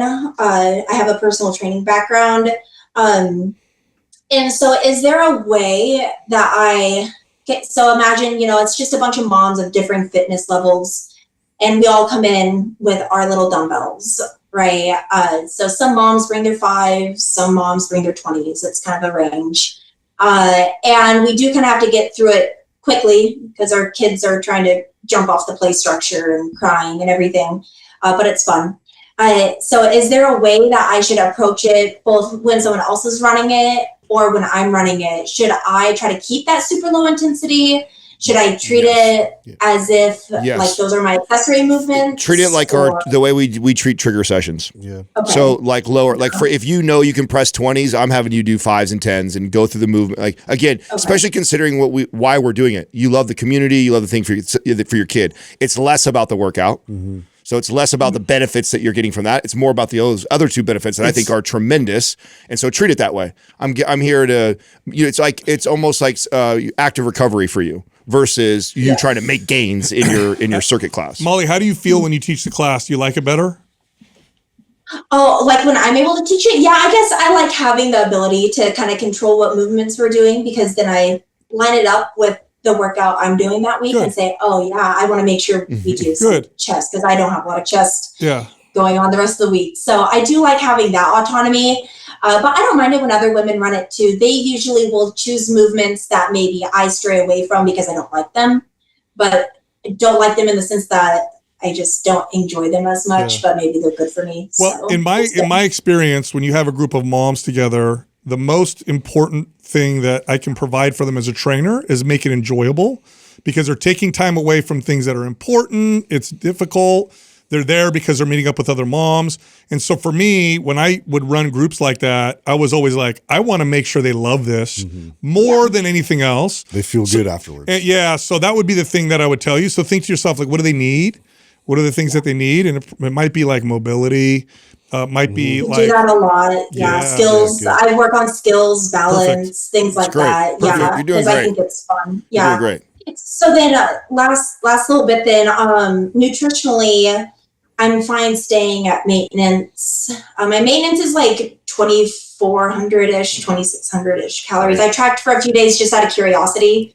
So it's pretty high. I think it's fine, but I guess if I'm trying to gain strength, should I try to push the calories even higher? I don't think you should push anything. Yeah. Listen to your body. You're hungry, eat another meal, make it balanced, hit your protein. Okay. So if you feel like it, like if you feel appetite goes up, you had a good week, you maybe hit a PR on something and you can feel that, like feed it. But otherwise, I think you're in a great place calorie wise. Like you have good balance right now. Yeah, you're not pushing anything basically. Yeah. Cool. All right. Well, that's awesome. Thank you so much, guys. I knew you guys are going to say, oh, you're doing great. You're doing great. And I was going to say, no, I want to do better. No, you're doing but really I still, I really appreciate it. Thank you guys. Yeah, great job. Keep it up, Thank you, Molly. Yeah, thank you so much. Have a good one. You got it. She's doing great. That's always a challenge. It's always a challenge with someone who's like really into fitness when they have a baby, especially moms. Dads can get challenged with the two because they have responsibilities, but a dad's body isn't getting completely taken over. All this urgency to try and get ahead, before the next kid. It's like, no. And the challenge you're doing awesome right now. And just, again, for women listening right now who are really into fitness, who are thinking about getting pregnant, in many ways, your body is no longer yours. That is a very difficult thing to process, and the less you fight it, the better you are off. Yeah. The more you fight it, the more you'll run into walls. It's funny she didn't say anything about having a trainer background until towards the end. It made a lot of sense. It makes perfect sense. A lot of her choices. Totally. Again, this is more psychological. Like this is where she's at number wise is incredible. Mm-hmm. Are you kidding me? If she told me that these were our previous PRs and I had a hold of her and we're training and this is what we're doing already. Yep. 3 months of good sleep after having a baby, 17 months before that. Yeah, no, we're killing it. Our next caller is Michelle from Ontario. Hey, welcome back. How you doing, Michelle? What's happening? Hey, good to see you again. How you doing? Thank you. Good. How are you guys? Good. Give us an update. So, I know we kind of talked about like in regards to like my energy and like, so I've noticed with the starter that you guys had given me, my energy has come back, but like not obviously like every single day. And I've noticed the days that it's like lower is like when I'm obviously not eating properly. And I find that that's my biggest challenge still is the nutrition and the eating. And I'm not saying that like I'm eating poorly. I'm not eating properly in regards of like the protein and like stuff like that. Mm-hmm. So this was 30 days ago we saw you? Yeah. Okay. How do you feel about what you're saying right now to us? I mean, obviously I would like it to be a little bit more positive, but I'm not upset. Like I know I've seen some improvement, especially in regards to my energy. So like I know that that's a positive thing. Yeah. Oh, I think it's really positive. Let me help you. The fact that you're doing great. Yeah, the fact that you have connected these dots is big. And then the fact that we notice already positive change in your energy in 30 days is actually a really good sign. Yeah, you're doing really good. Yeah. You should you should feel very encouraged. Thank you. And I know that's tough when you're looking at everything and you're like, there's all these things that I could be doing or whatever. But I just want to encourage you. It's only been 30 days. And the fact that you're telling me that your energy is starting to come back. Because I remember our last conversation. I remember it was really difficult. It was tough for you to kind of tell us what was going on. The fact that you're feeling more energy and that you're connecting the dots, like Adam said, in 30 days is phenomenal. Yeah. So here's the deal. It's going to take a little while to start feeling really good. It's only been a month. Just be consistent right now with the MAPS starter. The nutrition is always the most difficult part. Yeah. It's always. Have you heard me talk about whenever I'm like on a nutrition goal for myself, kick is how I do this like competition of how many days I can get in a row. And so I don't know if you've done this yet in these 30 days. You've already connected the dots of like, oh, when I eat this well, I feel this good. When I don't, I don't. And so what I do is like, okay, I'm shooting for as many perfect days in a row. I get three perfect days, and then I have a day I'm off. I don't get to my protein, my meals, whatever my thing is, right? So then that clock resets again. But I'm right back at it the next day, but I'm back to the new goal is 4. Can I get 4 days in a row? And so I play this kind of psychological game of just, it's inevitable. I'm going to have hiccups. I'm going to have rough days. I'm going to have setbacks, but I'm competing with myself on trying to string more and more of those good days. And then before you know it, 6 months down the road, we've now had a 30-day stretch where you were perfect. And then you get to feel the strength, the energy, everything. And then it starts to get easier and easier. Instead of beating yourself up every time you don't have a good day and being like, that can really spiral you out. And one day then turns into 2 days, turns into 3 days of not good. Versus looking at it on the other side of, oh shit, I got 3 days in a row of perfect. Okay, let's see if I can beat that. Let's see if I can get 4 days.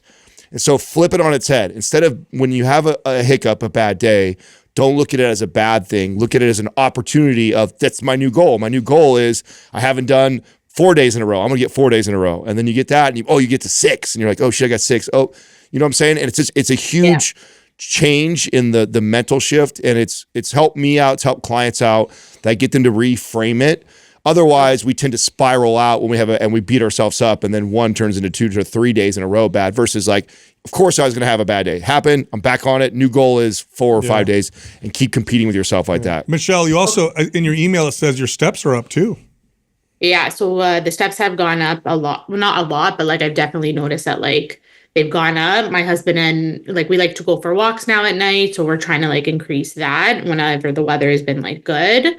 And then during the day, like I said, when my son's napping, I'll go downstairs, I'll do the workout. And if I have that extra energy, I will hop on the treadmill and kind of just. Michelle, beautiful. Steps. That's big. Those are big moves in 30 days. Yep. You know what happens, Michelle, is what we tend to do to ourselves is when we don't do what we think we should do or don't reach the standard that we've created for ourselves, we think that we need to beat ourselves up in order to get back on track. Because if I don't, I'm just going to keep moving in this wrong direction. I better get on myself about this. That's actually the opposite of what works. It actually doesn't work. What it does is it eventually makes you not want to do it anymore, because why would you want to just be in this state of beating yourself up type of deal? Yeah. Let's back up for a second. What are the challenges in front of the nutrition part? Like, what are the things that you've identified that make it difficult to be consistent? I think it's just, again, like the timing and like throughout the day, like I'm with my son chasing him. Yeah. Anytime I eat, he just wants to eat what I'm eating. So it's like, yeah, I tend to just like eat his leftover food type of thing. So it's like, that's where I'm struggling. Oh yeah. That's super. How old's your son again? He's 15 months. Yeah. So this is super normal because kids take your old schedule and throw it in the toilet, and then you kind of don't have a schedule. You can create a schedule, but then your kid, gives you the middle finger and does whatever they want type of deal. Yeah. So this is super hard. This is like a very normal. Moms all go through this. Sometimes dads do too, but typically it's moms where they're like, "What is up with my day? I knew I was going to do this, that, and the other thing tomorrow or today, and now it's all out the window because my kid had a blowout in their diaper, or they don't want to take a nap, or we're doing this other thing. I don't want to pull them from this thing that they're really into." And so this is just how your days are going, and it makes it very difficult. The best solution for this is to meal prep when it comes to diet. That's the best solution. It's not perfect. You're still going to run into these obstacles. But when you don't have meals prepped in the fridge, then when those things happen, which are often with a 15-month-old, you're reaching. Then it's like, next thing you know, you went through the whole day and you ate 30 grams of protein all day or whatever. So there's a couple suggestions. Either one, when you have the time, maybe your husband can help you with this, meal prep. So maybe he grills a bunch of whatever. You make some rice on the stove. You've got 6 meals in the fridge ready to go.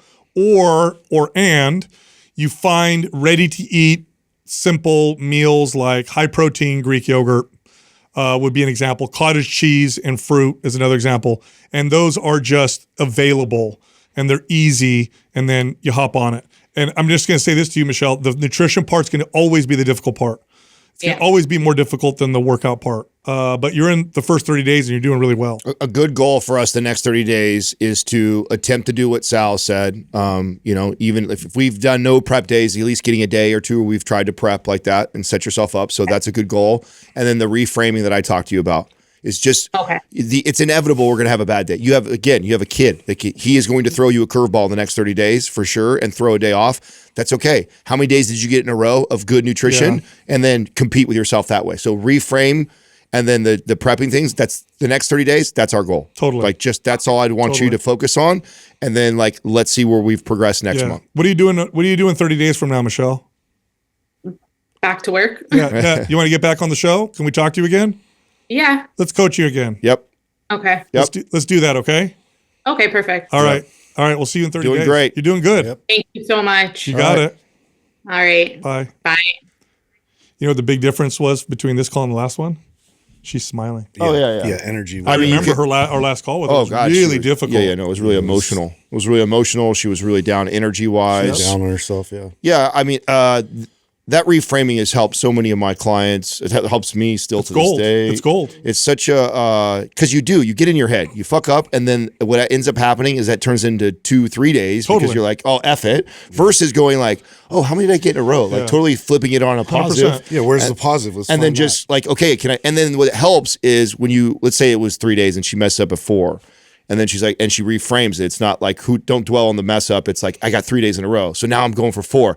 Now, when she gets to day 3 and about to mess up, she's going to go, oh my God, no, I'm going to make it through this That's day right. so I can hit So my I new, can beat my- yes. oh. And then you get into this competitive thing of just inching up. And then before you know it, you look back and you're like, oh shit, I've strung 30 days of perfect eating together. And you see, and then she'll see, connect the dots of how she feels and all the other things. Results will follow. Our next caller is Stuart from New York. What's going on, What's up, Stuart? How you doing, Stuart? Hey guys, how are you? Good. Oh, all right. Oh my God, my son would love your collection back there. Yeah. Yeah, Oh, you're a big bad guy. Thanos. We're a big Marvel family. Yeah. You know, and every time a new movie comes out, I get ready, right? We're ready for Spider-Man at the end of next week. Yeah. Before you know it, we'll have Doctor Doom and everyone in. Yeah. Yep. Yeah, my son's obsessed with all awesome. all bad guys. So you got Yeah. all of them back there. Well, my father started me at about 8 years old, and 50 plus years later, it's still going strong. That's So- great. That's great. How can we help you? Hey, well, first of all, my comment to you guys, and actually relates to some of the things we just got done talking about, is not only do I really appreciate your podcast because of being a one-stop shop for everything related to working out and nutrition, but really it's everything else as well. And no other podcast has that, right? It's talking about the family things. It's talking about what else is going on in life or just something interesting you came across. And that's what I really appreciate. I'll tell you, my kids range from 25 to 50. So I've already raised some of you guys. And, you know, it just, I think that's what's special about your podcast, just how well-rounded it is. It's informative, enjoyable. You know, you guys kind of balance each other out on your different things. So I've really appreciated the last 6-7 years. Thank you. Thank you, Stuart. Hell of a compliment. Thank you. Thank you.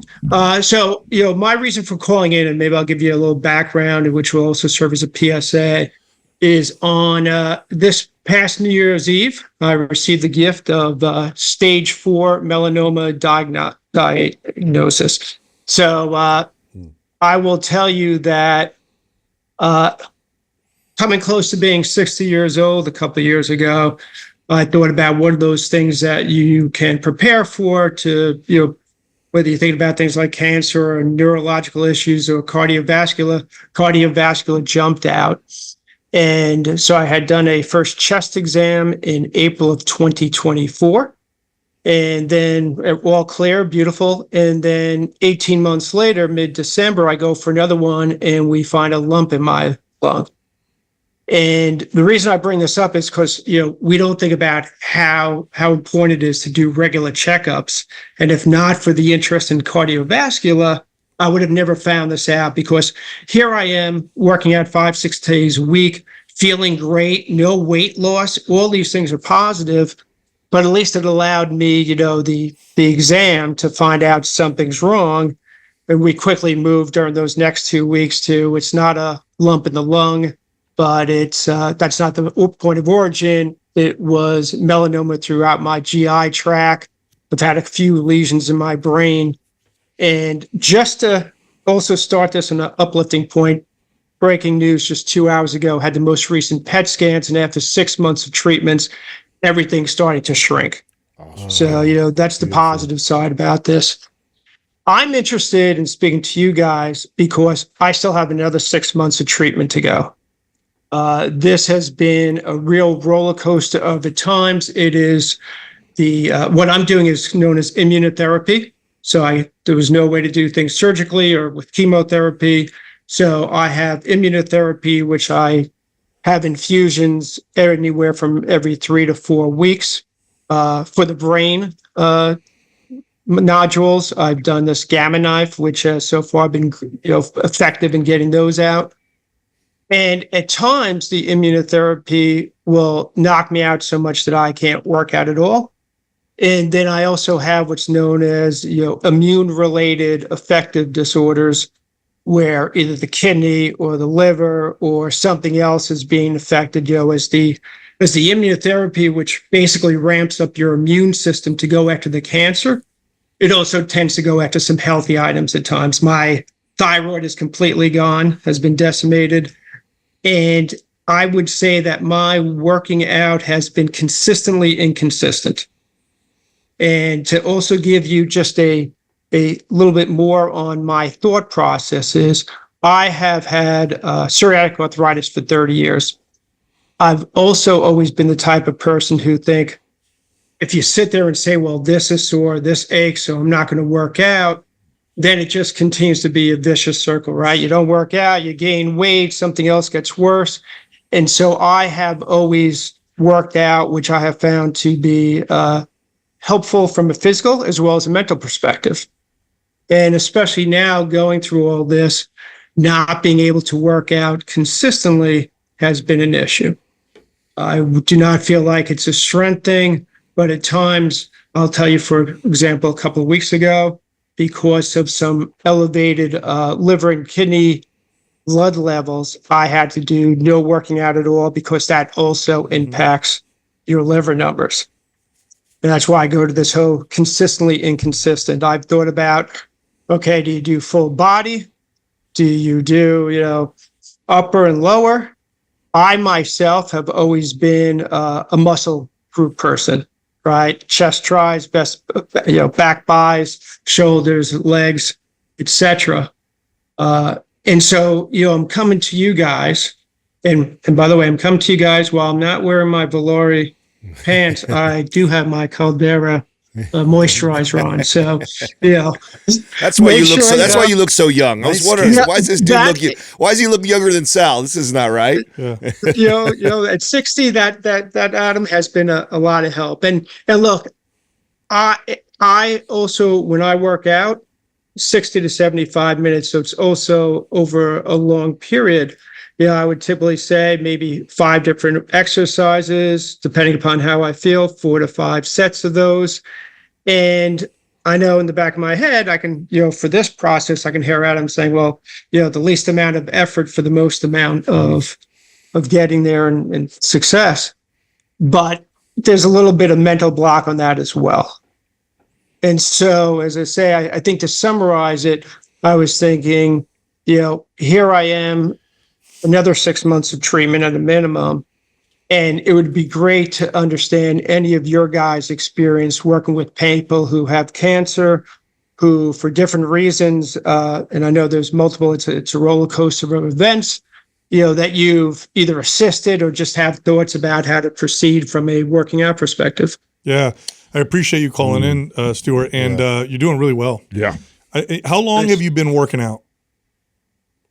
I would tell you probably, 30, 35 years. So I'm 60 years old now. Yeah. I'll be 61 next year, but I'm a long time working out. Okay, that's what I thought.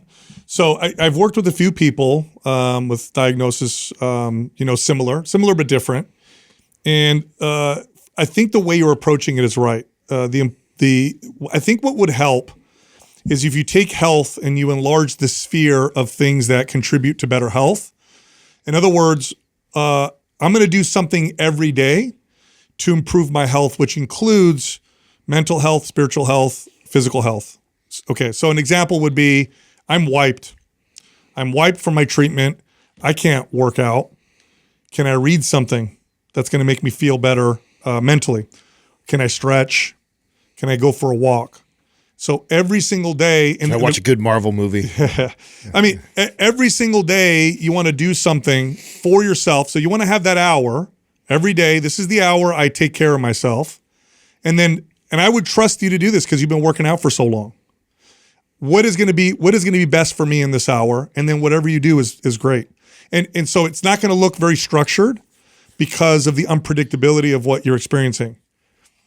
In other words, we can't make something super structured because we don't know what you're going to feel like the next time you get a treatment or the month after or whatever.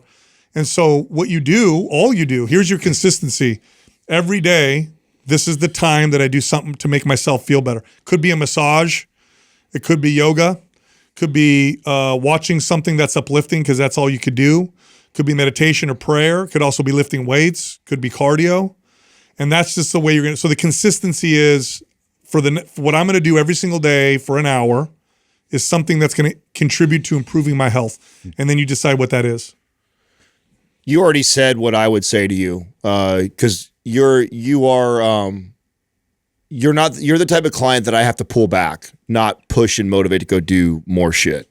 So that would be, and you already said what I'd say to you. I'd be in your ear about that, and I'd always be challenging that of like, Stuart, is it that big of a deal that you don't lift today and maybe go for a walk and do something else because you are strong, you are healthy, you are fit, you are somebody who's been very consistent with that. You are the type to most likely push through when you feel achy or pain because you don't want to miss the workout. And so I would just be communicating that. I'd be challenging all the other, like as we would get to know each other as a trainer and client, I would try my best to find more out about all the other things that give you joy and fulfillment in your life. And I would just encourage that stuff. Is like, hey, it's totally okay that you don't get a lift in today and you go do that other thing that we both know fulfills you. And so that's where I would constantly be poking you because you're not the client who I got to motivate. I mean, a lot of my, advanced age cancer patient clients were not like you. They were obese, or they had a lot of other, like getting them to work out, and they're just now coming to me to work out because they didn't do it in their life, and we're trying to create more health and fitness habits and behaviors. So it's a different conversation than I think I'm having with someone like you. I'm probably digging into other aspects of your life and making sure that you're hitting all those other things as much as you are the workouts and stuff like that, and just leaning into, so you don't feel physically great today, so let's do the other things that fulfill you.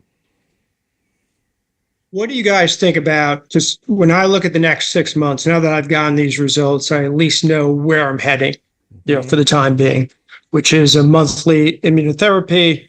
Sometimes, as I say, that week or the next week, you might be knocked out, but you probably have 3 decent weeks now, unless I have to do different things because of certain results.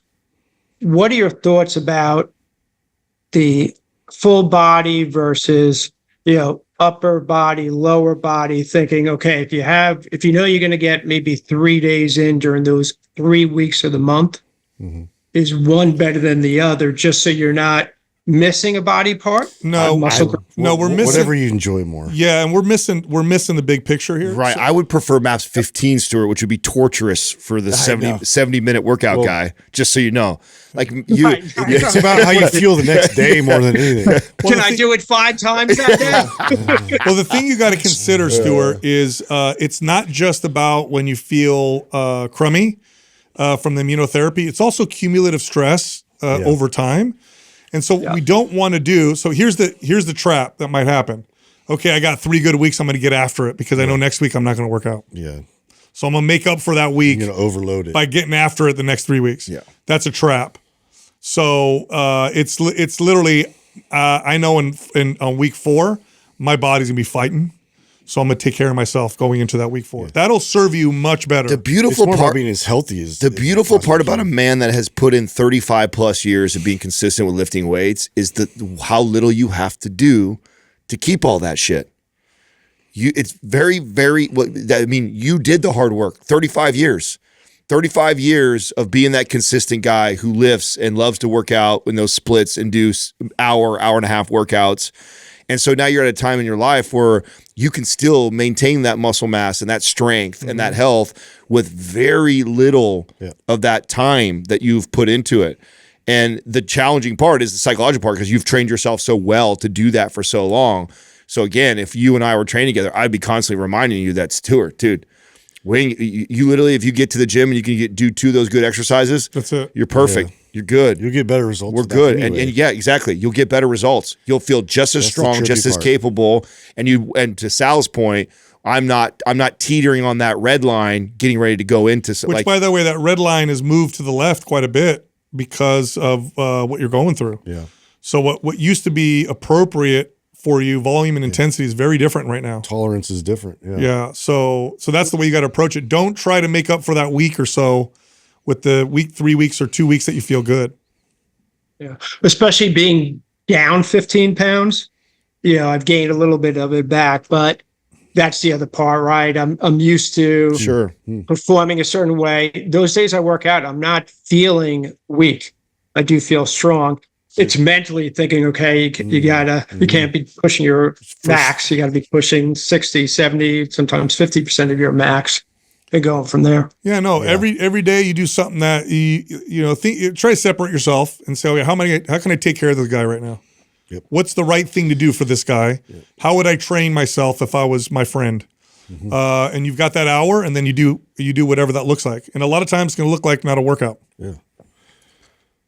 Okay, great. Have you, Stuart, I mean, you're obviously disciplined enough, intelligent enough. Have you considered, though, having like a coach that you kind of check in with as you go through this process, just to kind of be that second pair of eyes or person who's kind of in your ear a little bit? I have not. My wife will try to be that person because she's a powerhouse herself. But All right. Yeah, just something for you to consider, because I think just like we're doing right now, having someone like that to just kind of, hey, this is what I'm thinking this week, and having someone who's like, Stuart, I think this is a better idea, and then going like, okay, that makes sense, might be of value to you too.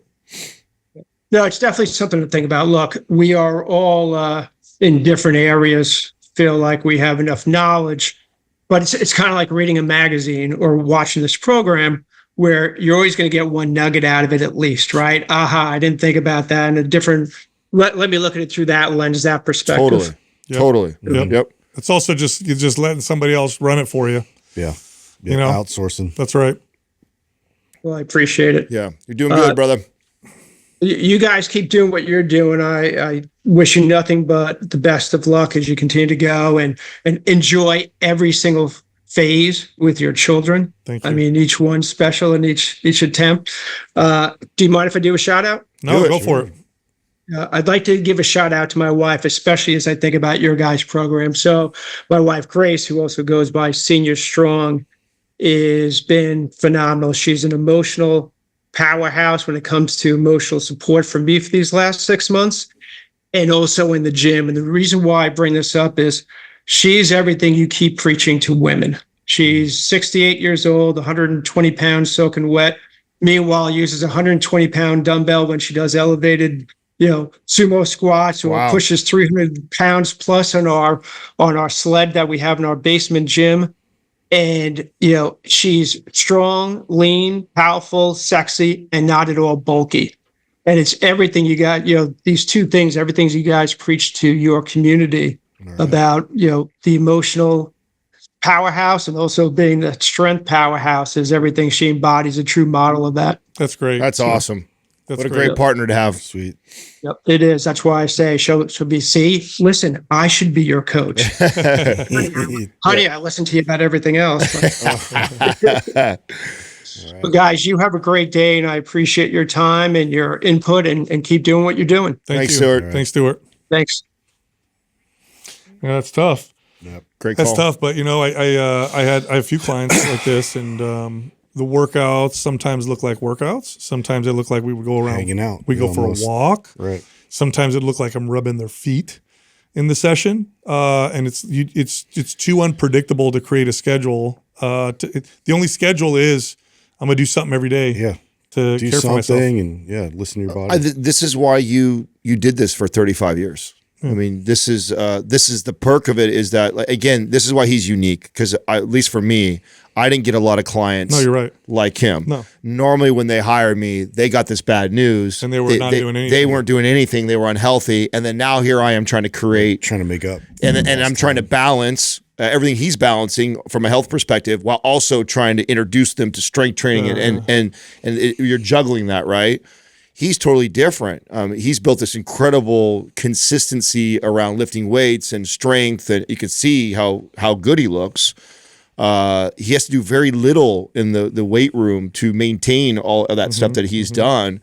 So I think if he's my client, there's a lot more digging I'm doing with the other things that fulfill him. Like, I would much rather see him go hang out with his kid or his wife doing something at the park for an hour than another hour in the gym that week lifting weights. I'd rather see him do the MAPS 15 protocol and then go do something else that is fulfilling him, giving him joy, because he's done such a good job with that other stuff. Our next caller is Sandy from Connecticut. Welcome back. Hey, Sandy. Hello. How are you? Good. How are you doing? I'm doing great. Oh. Yeah. All right. Give us another update. What's going on? Yeah. Well, I thought because it's my 90-day follow-up, I thought I'd give a little summary and then get into the updates. And there's been a couple changes since I sent in my email last week. So I'm just going to read my email just so I don't go off on a tangent. All right. Okay. First of all, I can't thank you enough, for this very, very generous opportunity to have 3 follow-up calls. I was feeling so defeated and hopeless when I first wrote in. I was ready to give up. So writing in was my last attempt for any sign of hope, thinking I may never hear back from you. I got an immediate response and have been so blessed to have had the opportunity to follow up 3 times. So 90 days later, I have to think back to even remember feeling like giving up. My weight still is my biggest fitness challenge. And all I want is to get back to where I was a few years ago when I felt so fit and looked pretty good. All the hard work that I had done to be in my best shape ever and maintain that for 8 years was taken from me with unnecessary med changes that messed up my hormones and metabolism, followed by other devastating events over the next 2 years. All the hits kept coming, but I stayed the course despite seeing the weight gain and my strength go down. I was on a mission to fix it all by myself, to trust no one ever again, and to ask for no more help. We all know that was an epic fail. So I turned to you, as you have been my go-to fitness podcast for the past 4 years. So thanks to you guys, I was able to understand that I need to focus on the steps to get there, let go of all the anger of how I got where I am, and I had to stop wishing for the final goal to be immediate, which for me was the number on the scale and being able to look at myself again. Your support and direction these 90 days has given me a new focus, recovery being my priority. I know you know all this. I just want you to know that I really, truly do get it to now too. I am trusting the process.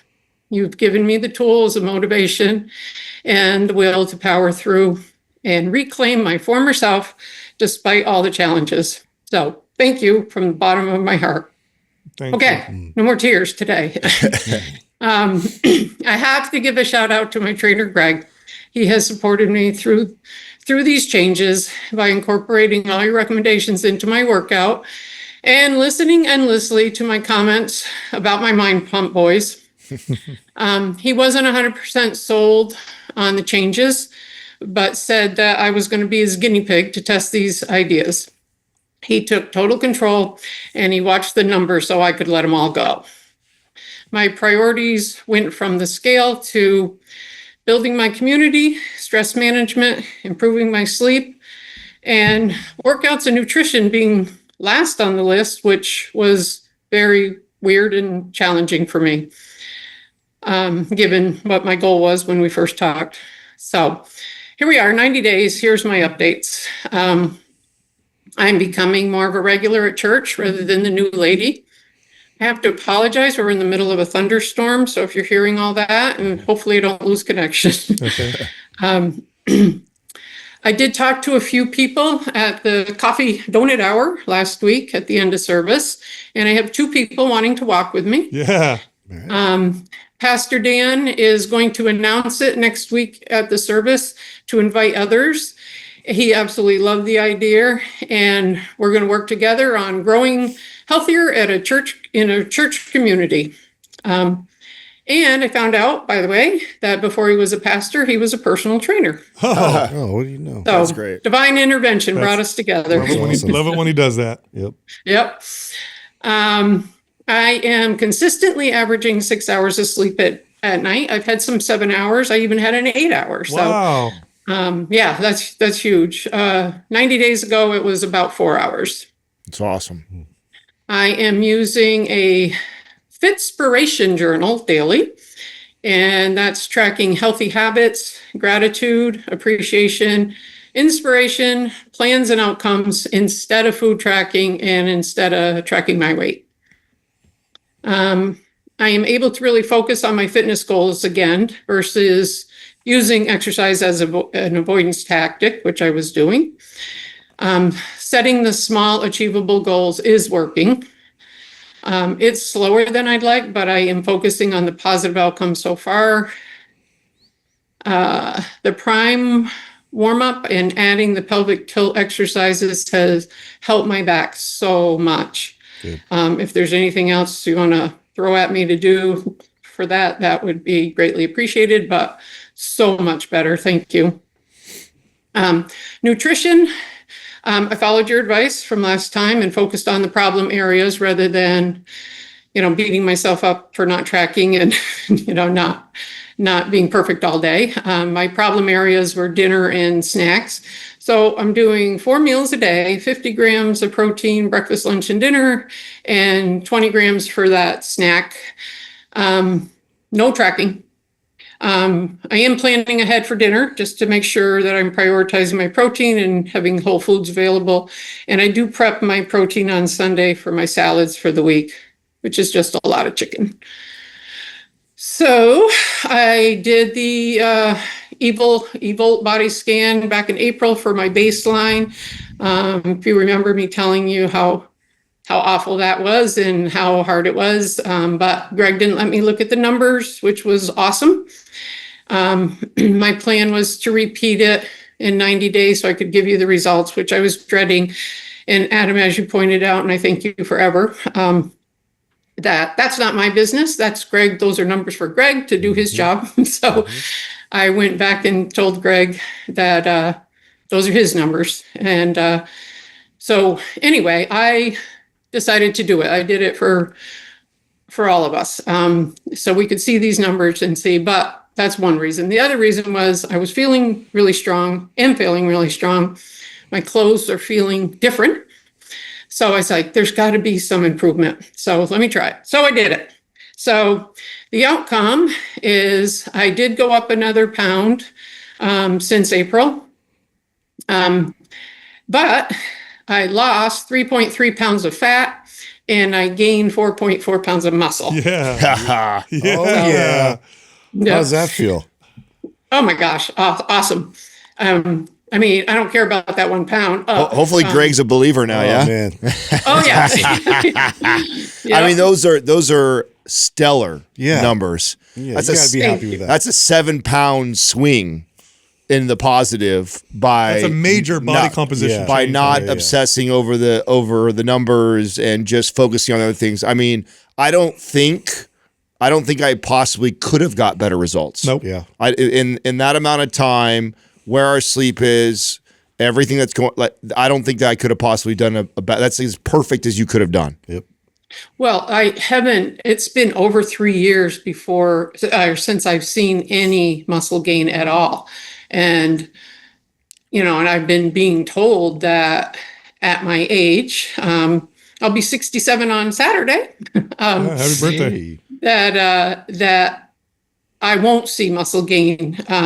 That maintaining muscle is hard work, and I was doing a great job because I've been maintaining it for years. But I did about 3 years ago, I did bump it up 2 or 3 pounds, but not since. So Okay. I was thrilled. Sandy, It's awesome, Sandy. Can I tell you the things that made that happen? Yes. Okay.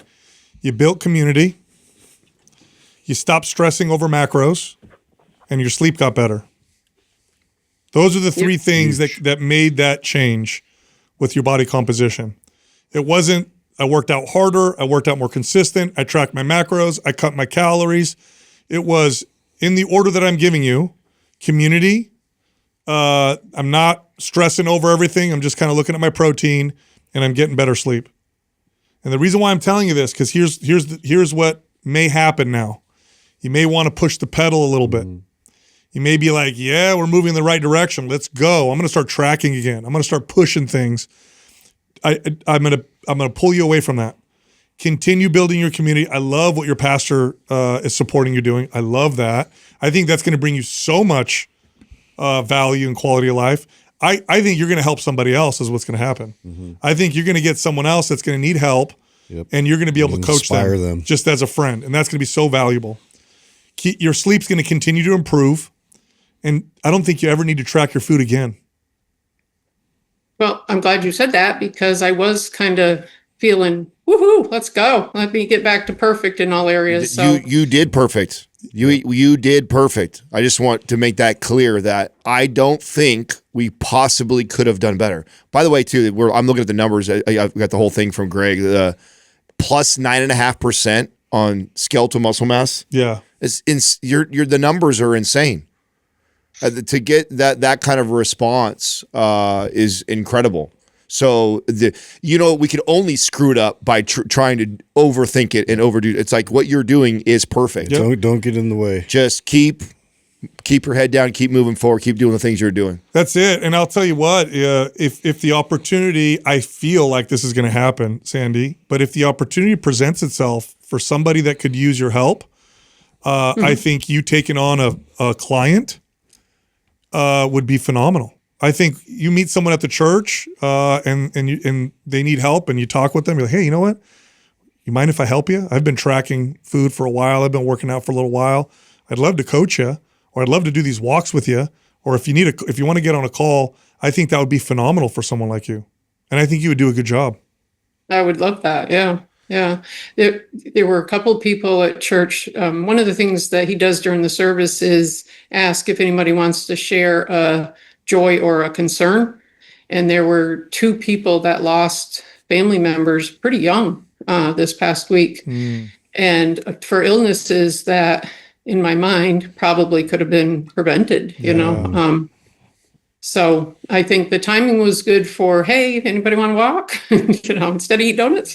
But, there might be. And there is somebody at work, actually. She's a young woman who is facing a hip replacement surgery, and her doctor won't do it yet until she loses some weight and gets some exercise. But her thinking is she can't do either until she has her hip replaced.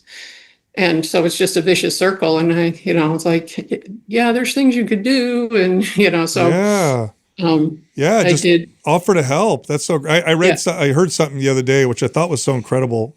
The fruit of suffering is empathy.